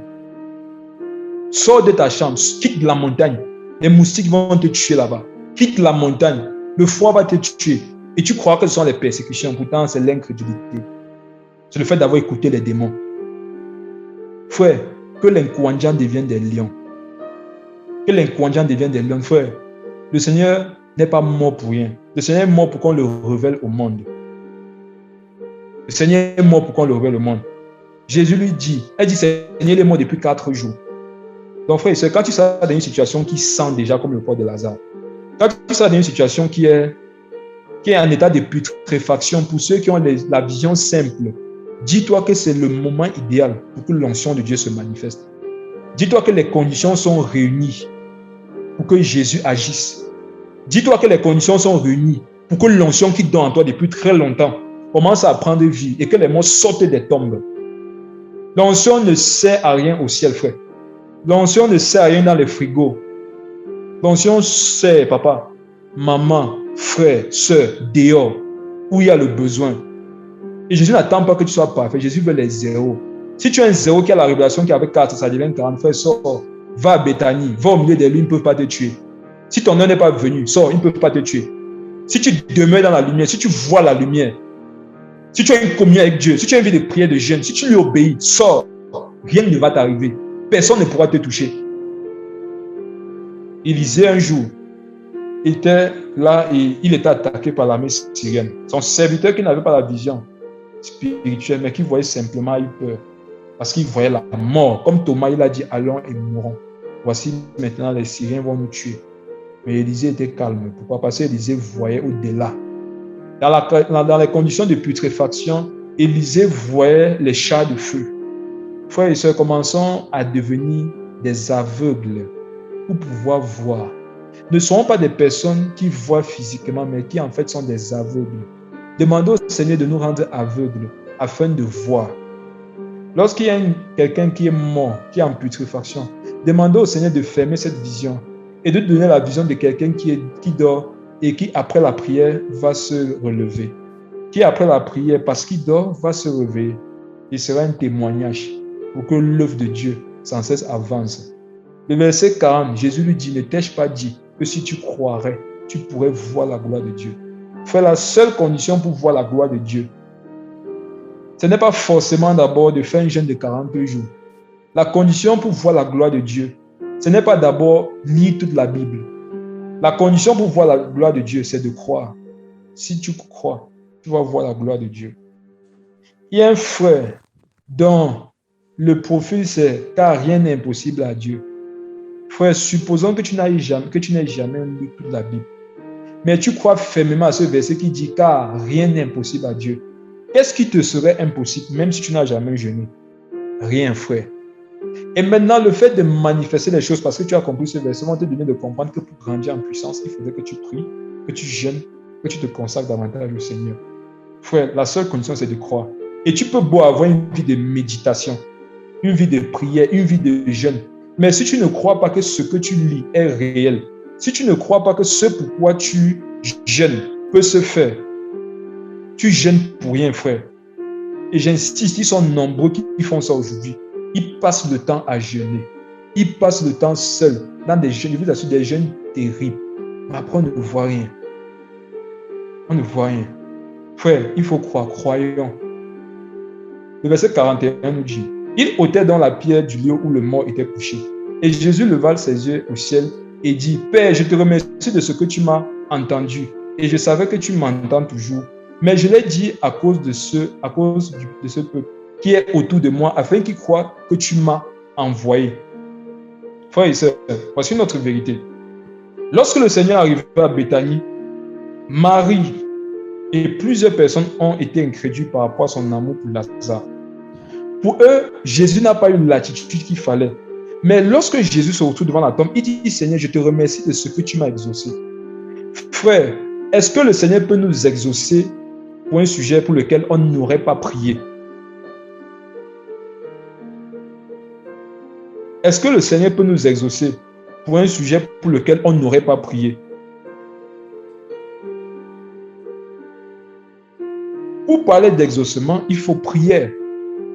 L'exaucement, c'est une réponse à une prière. Et devant la tombe, qu'est-ce que Jésus dit, Père? Je te remercie de ce que tu m'as exaucé. Ça veut dire que Jésus, depuis le moment où on lui avait dit que Lazare était malade, Jésus priait déjà, vrai ou faux?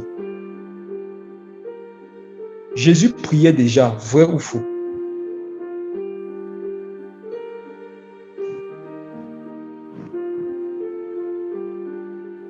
Frère, Jésus priait déjà, effectivement. Quand on a dit au Seigneur Jésus que ton ami Lazare est mort, directement le Seigneur s'est mis en prière pour lui. Et il n'avait pas besoin d'en faire un tapage. Et on a un autre exemple semblable dans la parole. Jésus un jour a dit à Pierre, Pierre, Satan vous a réclamé comme le froment, pour vous cribler comme le froment. Mais moi, j'ai prié afin que votre foi ne défaille pas. Mais toi, quand tu seras converti, affermis tes frères. Frère, Pierre et ses frères étaient criblés. Satan les criblait. Mais Jésus priait pour eux. Ils n'étaient pas au courant. Marthe, Lazare et tout le peuple n'étaient pas au courant que Jésus priait pour Lazare. Raison pour laquelle, quand ils l'ont vu, ils l'ont accusé. Ils l'ont accusé de ne pas s'être comporté vis-à-vis d'un cas, alors que lui déjà priait pour ça. De la même façon que toi, parfois, tu vas être accusé à tort. Tu vas être combattu par rapport aux choses que tu prends à cœur. Jésus priait pour Lazare. Jésus priait. Donc, il était en prière. Il savait ce qu'il devait faire. Mais comme les gens n'étaient pas témoins de ça, ils l'ont condamné. Ne cherchons pas toujours à faire les choses publiquement. Ne cherchons pas toujours à ce que les gens soient au courant de ce que nous faisons pour ne pas avoir de soucis avec eux. Apprenons à faire les choses discrètement. Apprenons à faire les choses dans le secret. Même si ce secret nous amène des problèmes. Même si le fait de ne pas tout exposer fait en sorte qu'on ait des soucis, frère, apprenons à agir comme le Seigneur. Quand tu pries pour quelqu'un, tu n'es pas obligé de le faire connaître. Quand tu as posé une action, tu n'es pas obligé de le faire connaître. Que ta main gauche soit ignorante par rapport à ce que ta main droite fait. Le Seigneur priait hier pour Lazare. Ils l'ont accusé, si tu étais là plus tôt. Donc Jésus dit, je te remercie de ce que tu m'as exaucé. Parce que tous ceux-ci m'accusent, mais moi déjà j'étais en prière par rapport à ça. Et quand il eut ainsi parlé, il cria, verset 43, il cria à haute voix, Lazare, viens ici. Cria à haute voix. Frères et sœurs, il y avait des moments où le Seigneur Jésus criait à haute voix. Il y a des cas pour lesquels il faut crier à haute voix. C'est biblique, on le voit ici. Il y a des prières qu'il faut faire à haute voix, c'est biblique. Il y a des délivrances qu'il faut faire à haute voix, c'est biblique. Il y a des maladies qu'il faut chasser à haute voix, c'est biblique. Le Seigneur a crié à haute voix. Lazare était loin, il fallait qu'il écoute sa voix. Le Seigneur a crié. Frère, il y a des situations qui nous arrivent dans la vie auxquelles nous n'avons pas souvent, sur lesquelles nous n'avons pas souvent l'autorité parce que nous ne crions pas. Il y a des moments où prier pour toi c'est difficile parce que tu veux faire une prière VIP encore une fois de plus. Une prière à la présidentielle parce que généralement à la présidence il n'y a pas beaucoup de bruit. Ce sont des murmures. Parfois le son des climatiseurs forme plus de bruit que les voix que tu entends. Et beaucoup aiment ces genres de prières. Des prières douces, des prières humbles, des prières dissimulées. Et quel est souvent le résultat? C'est le sommeil. Il y a au moins 3 personnes qui sont en train d'écouter à qui ça est arrivé récemment. Parce que c'est ce qui vous est arrivé.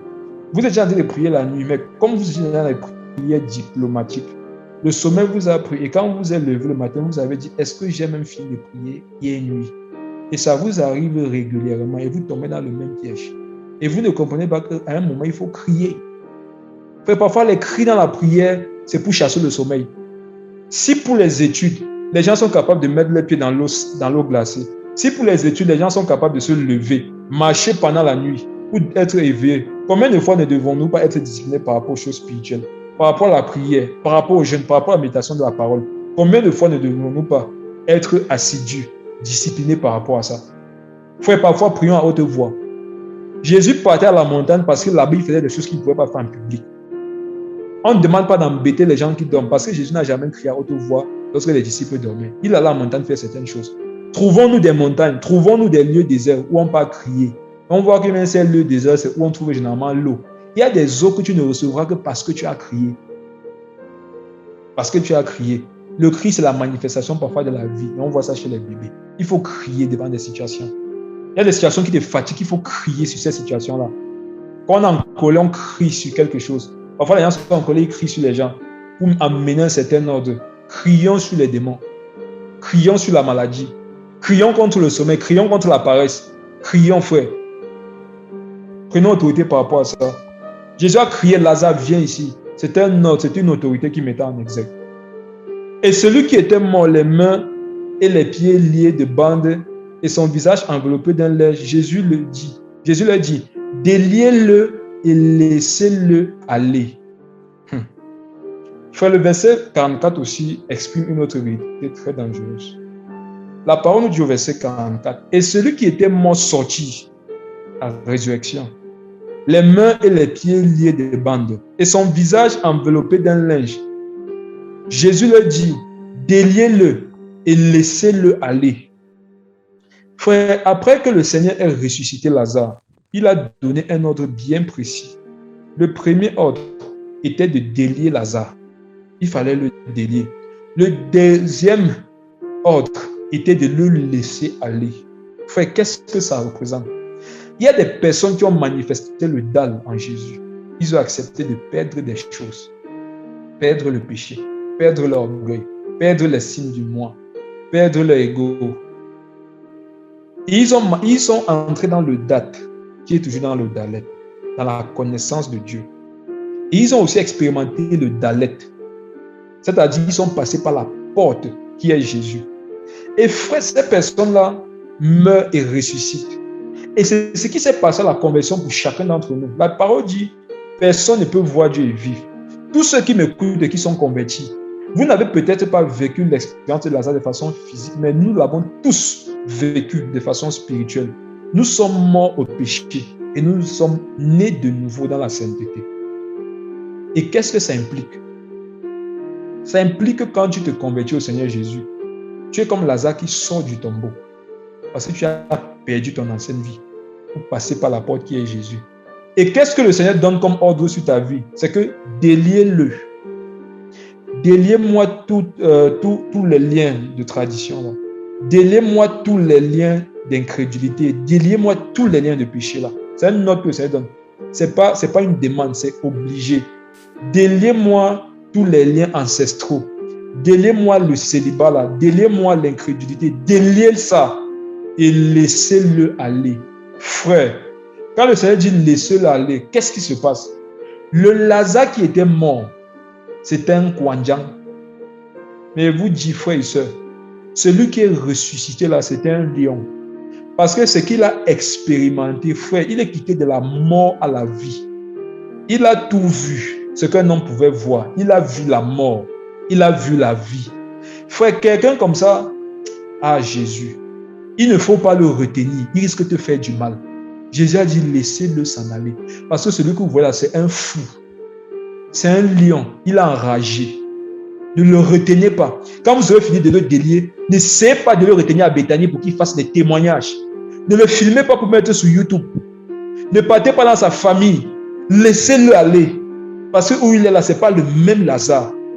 Il y a des choses qu'il a vues. Il y a des choses qu'il a expérimentées. Et ça va lui donner de ne plus être comme dans le passé. Avant, c'était le péché qui dominait ta vie. Tu as expérimenté la mort. Tu as expérimenté la résurrection. Et Jésus t'a délié. Il a demandé qu'on enlève toutes les bandes. Maintenant, ce qu'il te dit, c'est que laissez-le aller. Laissez mes filles aller. Laissez-les. Ne les retenez pas. Elles risquent de vous faire du mal. Il ne faut pas retenir un enfant de Dieu que Jésus a envoyé. Ne le retenez pas. Ne retenez jamais une femme de Dieu. Ne la retenez pas. Tout ce que vous pouvez essayer de faire pour l'aider, c'est de la délier. Lorsque vous remarquez quelque chose, allez vers elle. Vous dites, ma soeur, j'ai remarqué ci ou ça. La Bible a dit que si tu vois ton frère commettre un péché qui ne mène pas à la mort, va, parle-lui. Et s'il t'écoute, tu vas gagner ton frère. C'est tout ce que tu peux faire. Va essayer davantage de la délier de certaines bandes. Si tu remarques certaines bandes dans sa vie, délie ces bandes, mais n'essaye jamais de la retenir. N'essaye jamais de faire ça. Tu risques de te faire du mal. Tu risques de te faire du mal. Les Lazare morts et ressuscités, ne les retiens pas. Et toi qui m'écoutes, tu es né de nouveau. Tu es mort et ressuscité. Tu es mort et ressuscité. Et ce que le Seigneur attend maintenant là, c'est que tu ailles. Va. Va et fais ce que tu as à faire. Homme de Dieu, femme de Dieu qui m'écoutait. Voici une preuve biblique que le Lazare qui était ressuscité n'était pas le même qui était mort. On va aller dans Jean 12, le chapitre qui suit. Jean 12, du verset 9 au verset 10.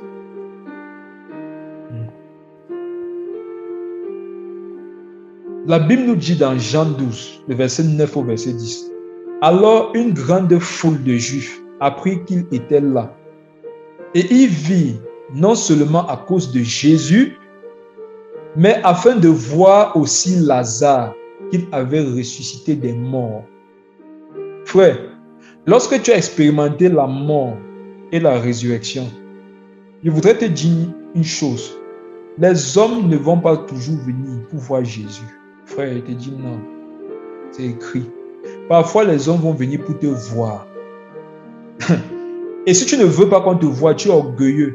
Ne crois pas que le fait d'empêcher que les gens te voient, parfois, en fait, ce n'est pas toujours l'humilité de se cacher afin que les hommes ne nous voient pas. Parfois, c'est la manifestation de l'orgueil qui va te donner de te cacher. Les gens ne veulent pas seulement venir voir Jésus. Les gens veulent aussi venir voir les fils et les filles de Dieu. Les gens ne veulent pas toujours venir voir 4. Les gens parfois veulent venir voir 0.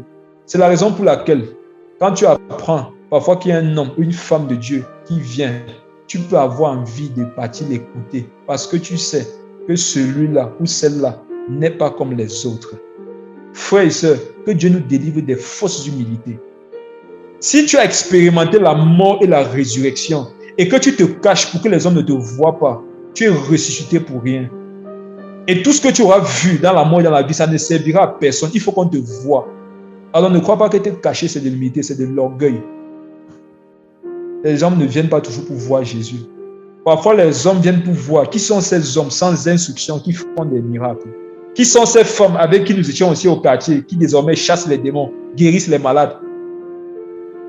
Quelles sont ces personnes avec qui nous avons grandi, qui désormais nous parlent de Jésus? Elles sont où? Ces personnes ne veulent pas venir voir Jésus, elles veulent venir te voir. Et si tu as de l'amour dans ton cœur, tu vas te laisser découvrir. Les personnes ne sont pas venues seulement à cause de Jésus, mais à cause de Lazare. Et le verset 10 nous dit quoi, frères et sœurs? Et les chefs des prêtres se consultaient afin de faire aussi mourir Lazare. On comprend qu'avant que Lazare ne meure et ressuscite, on n'avait jamais cherché à le tuer. Ah, Lazare ne dérangeait pas. Lazare n'était pas un problème. Tant que tu n'es pas mort et ressuscité, frère, tu ne sais rien. Tu ne déranges personne, même pas les pharisiens. Tu ne déranges personne, même pas les païens. Mais si tu as expérimenté la mort et la résurrection, sache que désormais, comme Jésus, tu as un danger national. Il faut qu'on t'élimine. Alors pourquoi tu vas être dans l'abattement lorsqu'on te critique? Pourquoi tu vas être dans l'abattement lorsqu'on va mentir sur toi? Pourquoi tu vas être dans l'abattement lorsque des personnes vont cesser de t'appeler à cause du fait que tu te sois consacré au Seigneur? Pourquoi? C'est parce que tu comprends les choses simplement. Comprends les choses spirituellement.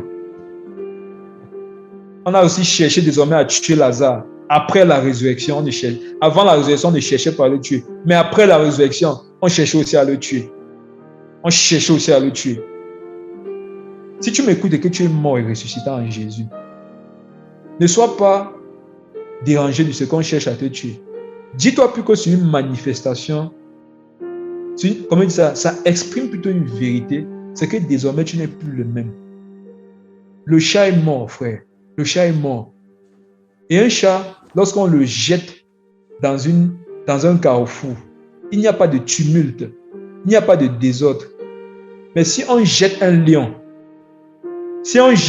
dans un carrefour, c'est la cacophonie, frère. Ceux qui ne sont pas en sécurité ils vont se faire du mal. Et c'est ce que tu es en Christ. Un lion, ça dérange. Et quand un lion il dérange, il faut qu'on le tue.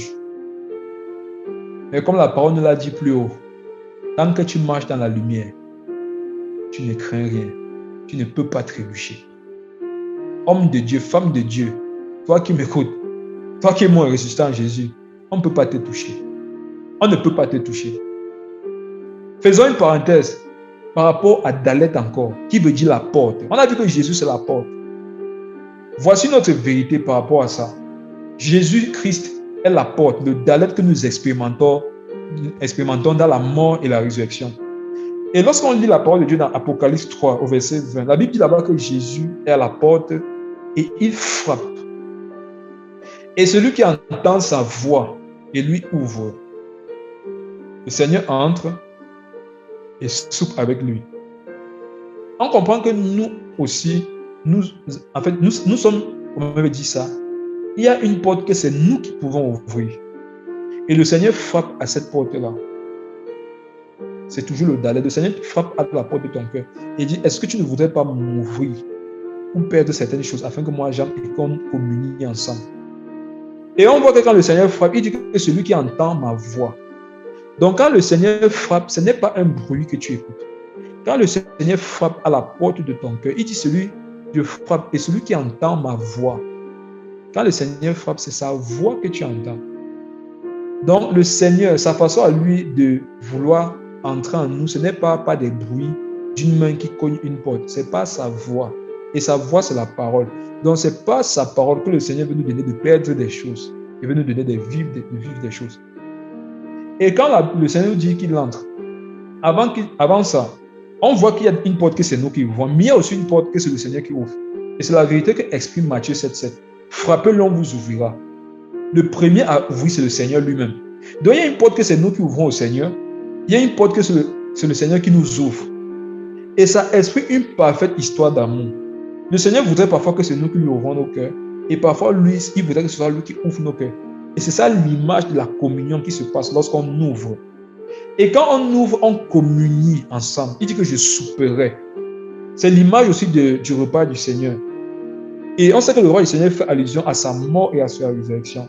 Et dans Jean 6, 57, le Seigneur disait que son corps est vraiment une nourriture. Et son sang est vraiment un breuvage. Donc, la porte que le Seigneur nous donne une ouverture dans le monde spirituel au travers de sa parole. Au travers du fait qu'on communie avec lui, au travers de sa parole. Si tu veux communier avec Dieu, si tu veux perdre des choses pour retrouver des choses plus belles, il faut communier avec lui au travers de sa parole. Manger la parole et accepter que la parole te dépouille. Et accepter que la parole te donne de perdre des choses. C'est le seul moyen pour toi de pouvoir expérimenter de belles choses. Et regardez encore une chose, c'est que nous seulement, ce n'est pas que nous qui mangeons le Seigneur aussi nous mange. Romains 12, verset 1 dit que offrez vos corps comme un sacrifice saint et agréable à votre Dieu.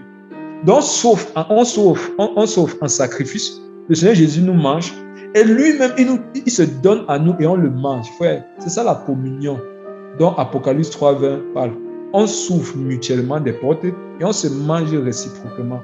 Et frère, ceux qui font ça, ils ne peuvent pas être stériles en ce qui concerne le royaume des cieux. Ils ne peuvent pas être stériles en ce qui concerne les manifestations visibles de Dieu. C'est impossible. C'est impossible, frères et sœurs. C'est impossible, mes frères et sœurs. Une autre vérité qu'on va toucher par rapport à ça, toujours le Dalet, et qui était une belle image de ce que Jésus devait venir faire. C'est dans Exode 34, verset 28. On va prendre ça. Exode 34, verset 28. Exode 34, le verset 28. La Bible nous dit là-bas, et Moïse a été là avec le Seigneur 40 jours et 40 nuits. Il ne mangea pas de pain, ni ne but pas d'eau. Et le Seigneur écrivit sur les tables les paroles de l'alliance, les 10 commandements. On comprend en fait que ce qui s'est passé avec Moïse est une image de ce que Jésus devait aussi venir faire. Moïse était dans les mêmes conditions que Jésus, c'est-à-dire Moïse était dans le désert. De la même façon que dans Luc 4, Jésus était dans un désert. Moïse a pris 40 jours de jeûne. De la même façon que Jésus aussi a pris 40 jours de jeûne. Et on a vu dans Luc 4 que Jésus, en fait, pendant ces 42 jours de jeûne, 40 qui veut dire même les eaux, partait dans le désert pour chercher les eaux. Et les eaux, c'est la parole de Dieu. Et on voit que pareillement, Moïse, au désert, est parti et c'était pour prendre quoi? Les tables de l'alliance, la parole, les eaux. Quelle vérité encore ça cache? Ça cache le fait que généralement, les plus profondes vérités, les plus grands enseignements généralement que le Seigneur va nous donner, ça sera quand nous serons en train de traverser des déserts, des souffrances, des difficultés. Il est facile d'aimer quelqu'un qui t'aime. Si tu ne traverses pas le désert des fausses accusations, si tu ne traverses pas le désert de la calomnie, si tu ne traverses pas le désert des, comment on dit ça, des mensonges qu'on peut avoir sur toi, des actions méchantes des hommes avec toi, tu ne pourras pas vraiment être dans la profondeur du verset qui dit « Aimez vos ennemis ».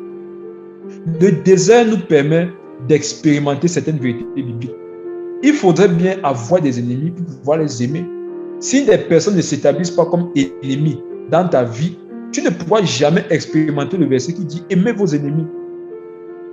Si des personnes ne te combattent pas, Tu ne pourras jamais expérimenter le verset qui dit « Ils vous feront la guerre, mais ils ne vous vaincront pas. » Certaines persécutions, les actions de certains hommes et femmes envers nous, négatives et méchantes, sont juste des moyens pour Dieu de nous donner d'expérimenter les eaux, de nager comme Ézéchiel. C'est juste un moyen de Dieu, pour Dieu, de nous remplir, de nous donner d'inonder en présence, en connaissance, en onction. Sauf que ces voix ne sont pas nos voix. Et lui parle tantôt d'une manière, tantôt d'une autre. Les enseignements du Seigneur ne viennent pas toujours comme nous le voulons. Ces enseignements viennent comme le royaume. Ça ne vient pas de façon à frapper les regards. Ça ne vient pas sous un tapis rouge. Ça ne vient pas de façon éclatante. Ça vient souvent avec beaucoup d'amertume, avec beaucoup de souffrance. Mais quand pendant ces souffrances, tu comprends ce que le Seigneur est en train de faire, frère, tu vas ressortir de là énormément béni. Énormément béni. Frère, Béthanie, c'était la maison de l'affligé. Et Lazare veut dire Dieu a secouru. Frère, nous étions tous des Lazare. Nous étions des personnes qui avions besoin d'être secourues. Nous étions affligés. Nous étions carrément dans les maisons d'affliction. Mais le Seigneur nous a délivrés de là, afin que tel il était, tel nous sommes. De même, nous étions affligés, nous avons été secourus. De même, il nous envoie aller secourir ceux qui sont affligés. Le Seigneur est parti, il nous a donné de continuer la mission. Il nous a donné de continuer la mission. Et ce qu'il voudrait, c'est que nous ayons une vie de consécration qui va avec la responsabilité de ce qu'il nous a confié. Frère, on aura beau répéter ça, mais on ne le fera jamais assez. Une vie de consécration, ça tourne autour de quoi? Ça tourne autour de la prière, de la méditation de la parole du Seigneur, du jeûne, de l'obéissance, de la foi. Ça tourne autour de ces choses. Ce sont les piliers qui peuvent nous permettre de vivre des choses en Christ. Ce sont les piliers, frères et sœurs. Frères et sœurs, ne soyons pas surpris lorsque nous passons des difficultés, lorsque nous sommes éprouvés comme une pierre dans le feu. Ne soyons pas surpris lorsque, dans les déserts, nous sommes attaqués. Parce que dans le désert, le Seigneur a répondu à Satan par la parole. Donc, le désert, ce sont des épreuves pour mettre en exergue les enseignements que le Seigneur t'a donnés. Si le Seigneur n'avait pas bien retenu ses leçons, dans le désert, il serait mort. Alors, si tu meurs, n'accuse pas le désert. Si tu meurs dans le désert, ça veut dire que tu n'avais pas bien appris tes leçons. Et pendant que nous sommes sur la terre, nous avons l'occasion de bien apprendre nos leçons. Rachetons le temps quand les jours sont mauvais, frères et sœurs. Rachetons le temps. Donc, nous allons revenir dans Jean 11.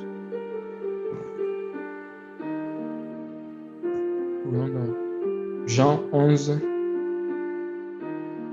Test de boîte. Au verset 39, le Seigneur pouvait dire, Jésus dit, ôtez la pierre.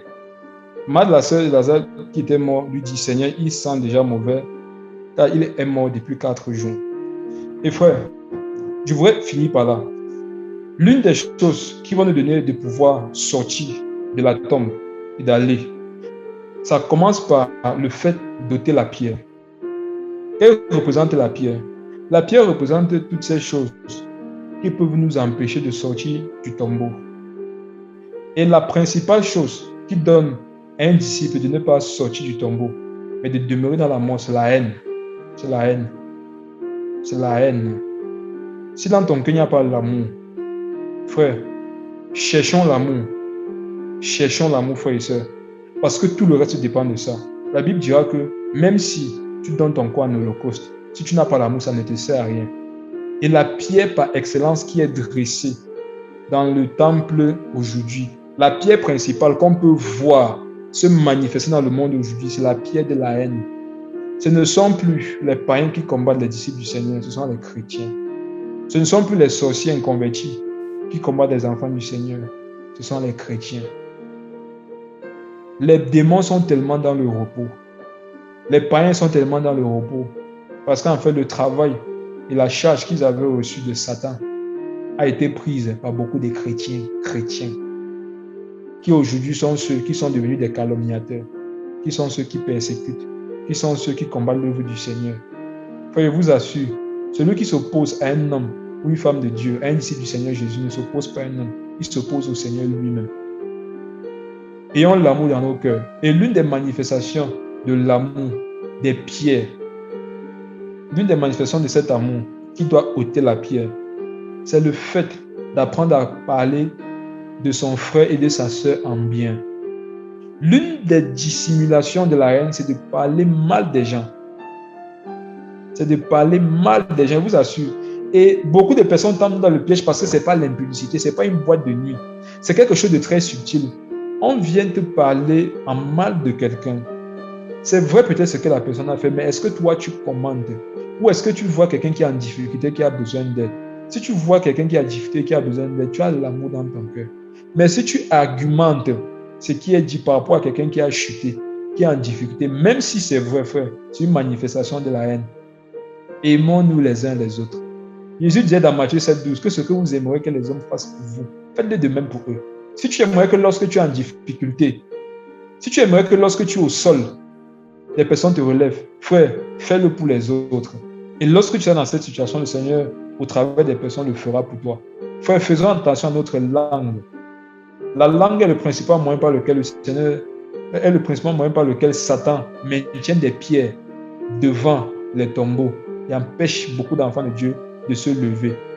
La Bible disait et dit que votre bouche soit pour annoncer les oracles de Dieu. Lorsqu'un enfant de Dieu ouvre sa bouche, ça doit être pour annoncer les oracles. Les oracles, ce sont les prophéties. C'est l'évangile. Ce sont les paroles de connaissance. Les oracles, ce sont les ordres de nos démons. Les oracles, ce sont les paroles d'encouragement pour ceux qui sont dans l'affliction. Quand nos bouches s'ouvrent, ça doit être pour faire cela, frères et sœurs. Ça doit être pour donner la vie. Mais si lorsque ta bouche s'ouvre souvent, c'est pour communiquer la mort. C'est pour relayer la mort, frères et sœurs. Et t'assure, il y a des pierres qui sont maintenues dans ta vie et qui vont te donner jamais ressusciter. Et si tu demeures dans cet état, tu ne seras pas enlevé. C'est le principal moyen par lequel Satan aujourd'hui agit dans le corps du Christ, au travers de la langue. Veillons sur nos langues, frères et sœurs. Veillons sur nos langues. Et c'est l'une des principales choses que nous devons accepter, perdre. Les mauvaises langues. Perdons ça, frères et sœurs, afin d'avoir une langue sur laquelle il y a le sel. Afin d'avoir une langue sur laquelle, une langue qui dissipe la lumière. Autrement, frères et sœurs, nous mourrons et beaucoup d'autres mourront avec. C'est cette pierre qui est dressée dans le corps de Christ aujourd'hui. La pierre de la haine, frère. La pierre de la haine. Faisons attention à la haine. Faisons attention à la haine. Si tu as appris que ton frère et ta soeur a péché, frère, qu'est-ce que la parole de Dieu dit? Beaucoup de personnes n'arrivent plus à pratiquer Matthieu 18, verset 15. Matthieu 18, verset 15. Ce sont les bases de l'évangile. Si ton frère a péché, va le voir. Qu'est-ce qui arrive au corps du Christ aujourd'hui? On pleure par rapport à tout ce qu'on voit. Des personnes qui sont ressuscitées, mais qui veulent toujours vivre comme des chats. Et les chats, ils miaulent. Les chats, ils miaulent. Les chats, ils miaulent. Ils ne grognent pas. Et miauler, ça ne fait pas beaucoup de bruit. C'est l'image des personnes qui parlent dans les coulisses, qui murmurent. C'est ça les miaules. Mais quelqu'un qui rugit, ça s'entend. Et les choses qu'on dit généralement, ce sont les choses dont on n'a pas peur. Ce sont les choses qui sont vraies. Ce sont des miaulés, rugissants plutôt, grognons, frères et sœurs. Faisons attention à nos langues. Faisons très attention. Beaucoup, les faibles sont morts à cause de ça. Il y a beaucoup qui étaient faibles, qu'on a critiqués, qu'on a calomniés, sur lesquels on a menti. Ils sont morts. Et beaucoup parmi eux ne pourront plus se relever. Ils sont condamnés, je vous assure, à cause de la langue légère qu'ont eu certains et certaines. Renonçons à ça. Perdons les mauvaises langues. Que nos langues soient pour bâtir le corps de Christ. Que le Seigneur nous aide. Je crois que c'est bon. Le Seigneur a permis que c'est ce que j'avais dans mon cœur un peu pour ce que j'avais à partager avec vous, frères et sœurs. Vraiment en récapitulatif. Que le Seigneur vraiment nous donne de pouvoir être patient et de laisser agir dans nos vies au temps favorable. Ce n'est pas l'urgence d'une chose qui fera que ce Seigneur agisse vite. Le Seigneur fait chaque chose en son temps. S'il faudrait que tu sois dans une situation, dans une difficulté qui doit être au 4e jour, si tu es au 3e jour, le Seigneur n'agira pas, il agira au 4e jour. Nous devons être patients. Et nous devons être patients vis-à-vis aussi des autres. Le Seigneur nous aime, c'est vrai, mais il ne va pas faire pour autant des choses de façon désordonnée. Le Seigneur nous a donné, au travers de sa mort et sa résurrection, de perdre des choses, d'avoir la connaissance pour expérimenter la porte qu'il est. Et ce qu'il faut aujourd'hui, c'est que nous serons déliés de tout ce qui peut encore nous retenir et que nous allions faire ce qu'il nous demande de faire. Nous étions affligés, le Seigneur nous a secourus. Allons aussi secourir les autres. Nous étions zéro. Mais c'est le même zéro, sont les mêmes zéros qui au chiffre 4 d'Alet lui donne toute sa puissance, lui permet d'être 40. Les déserts, là, c'est pour avoir les eaux. C'est pour comprendre des choses, c'est pour expérimenter des choses. Les situations difficiles de putréfaction, de mauvaise odeur, c'est pourquoi l'onction se manifeste. C'est pour que nous puissions manifester les œuvres de la mort et de la résurrection du Seigneur Jésus-Christ.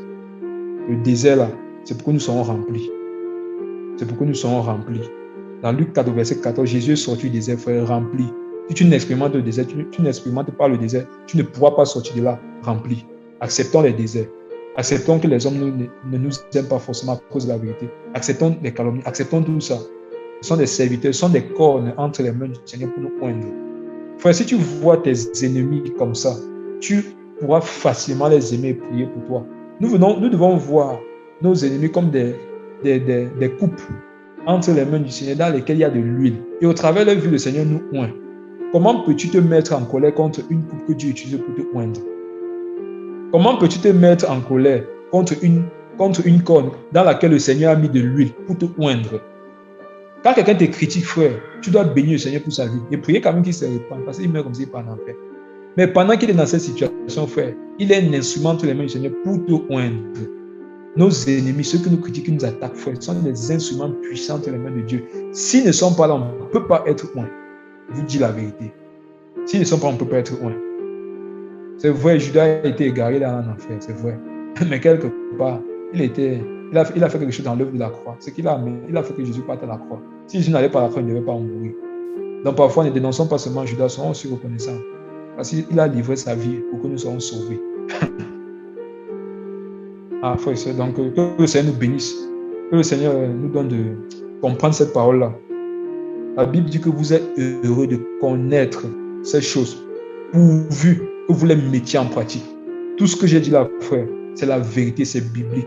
Et nous sommes heureux d'avoir écouté ces paroles, pourvu que nous la mettions en pratique. Et si nous la mettions en pratique, si nous croyons, nous verrons la gloire de Dieu. Et pendant que nous sommes en train d'expérimenter la gloire de Dieu, personne ne pourra nous tuer tant que nous marchons dans la vérité, tant que nous voyons la lumière. Au nom de Jésus, que le Seigneur nous garde. On va prier, frères et sœurs. Seigneur Jésus, merci pour ta parole, Seigneur. Oh Jésus, merci pour l'œuvre de la croix, Père. Merci pour ta parole. Merci, mon Dieu, Papa, pour la mort et la résurrection. Papa, tu es passé le premier afin de nous donner d'expérimenter cela aussi, la mort et la résurrection. Seigneur Jésus, nous ne voulons pas rester des personnes oisives, infructueuses, qui ne produisent aucun fruit. Seigneur, nous voulons être utiles. Nous ne voulons pas être comme ces arbres qui prennent de la place pour rien. Papa, nous ne voulons pas être ces arbres qui doivent être coupés et jetés au feu. Nous voulons produire fruit, Seigneur. Donne-nous, Père, d'expérimenter le dalet en toi. Donne-nous d'accepter de perdre des choses. Donne-nous d'accepter, Seigneur Jésus, de perdre ce qui, mon Dieu, Papa, nous retient, ce qui maintient encore la pierre devant le tombeau. Donne-nous d'accepter de perdre ces choses et d'expérimenter, mon Dieu, la porte que tu es dans un autre niveau. Donne-nous de grandir en connaissance, de grandir en consécration. Jésus, aide-nous à renoncer à nous-mêmes, à renoncer à toutes les manifestations, à renoncer à toutes les œuvres de la chair, pour manifester, Seigneur Jésus, tout ce que tu as mis en nous au travers de la mort et la résurrection. Papa, je te prie, afin que, Seigneur Jésus, tous tes enfants qui m'écoutent, Seigneur, qui écouteront ce message, qui étaient morts, qui sont ressuscités, Papa, mais qui ne portent aucun fruit, Papa, se lèvent et portent beaucoup de fruits au nom puissant de Jésus. Papa, que ceux qui étaient des chats et qui sont devenus des lions et qui n'avaient pas connaissance, Papa, réalisent qui ils sont et réalisent ce à quoi tu les attends, ce que tu attends de Papa, ils se lèvent pour le faire. Papa, donne-nous de comprendre que la position de 0, c'est la position qu'il faut pour pouvoir expérimenter le dalet, Seigneur Jésus, pour pouvoir donner à 4 l'autorité du 40. Seigneur Jésus, je te prie, aide-nous, Seigneur Jésus, à secourir ceux qui souffrent. Donne de ne pas nous cacher au monde. Donne de nous laisser voir, de nous laisser révéler au travers de la mort et la résurrection et que la gloire te soit rendue. Père, je te prie afin que tous ceux qui étaient encore dans les tombeaux ressuscitent. Que tous ceux qui étaient encore dans les tombeaux des intimités qui n'en finissent pas, Papa, sortent de leur chambre et partent faire ce que tu attends d'eux. Que ceux qui sont dans les intimités des jeunes qui n'en finissent pas, Papa, se lèvent et portent du fruit pour toi. Que ceux, mon Dieu, Papa, qui avaient peur de parler, qui avaient peur de prier, qui avaient peur de prendre des initiatives, Papa, le fassent. Papa, que ceux qui avaient peur d'aller à Béthanie à cause du fait qu'ils craignent la mort, Papa, réalise que s'ils sont en paix, ils ne mourront pas. Si le temps n'est pas encore venu. Je te prie afin qu'il y ait un réveil dans nos vies, Seigneur Jésus. qu'il y ait un réveil dans la vie de chacun d'entre nous. Que nous levions, que nous fassions ce que tu attends de nous. Dans le désert, papa, donne-nous d'être remplis de ton eau, d'expérimenter ta puissance, de vivre, mon Dieu, papa, une parfaite communion avec toi. Seigneur Jésus, comme Lazare, donne-nous après cette mort et cette résurrection que nous avons tous vécue, d'être dangereux. Dangereux, mon Dieu, papa, pour le monde des ténèbres. Dangereux pour le péché. Dangereux, mon Dieu, papa, pour les maladies. Seigneur Jésus, nous nous disposons. Nous voici en tes mains, papa. Utilise-nous, envoie-nous et donne-nous de nous laisser conduire par ton esprit en toutes choses. De ne rien craindre, Seigneur. Car ceux qui sont en toi, papa, peuvent résister devant tout obstacle. Donne-nous toujours demeurer en toi, Seigneur Jésus. Papa, que tous ceux dont les dons spirituels avaient commencé à être éteints, à cause, mon Dieu, papa, le fait de ne pas se lever, que ces dons spirituels se restaurent maintenant au nom de Jésus. Que les visions reviennent au nom de Jésus. Que les songes, que les paroles en langue, Seigneur, que les dons d'opérer les miracles, que les dons de guérison, que les dons d'interprétation, Seigneur Jésus, que les dons, mon Dieu, papa, soient restaurés et que cela soit utile, Père, que cela soit utile, non seulement au corps, mais même à ceux qui ne te connaissent pas, au nom puissant de Jésus. Seigneur Jésus, merci pour ta mort et pour ta résurrection. Et merci pour notre mort aussi et pour notre résurrection. Papa, donne de porter beaucoup de fruits. Et que ces fruits demeurent. Au nom de Jésus, réveille-nous, papa. Réveille-nous de notre sommeil. Au nom de Jésus. Amen.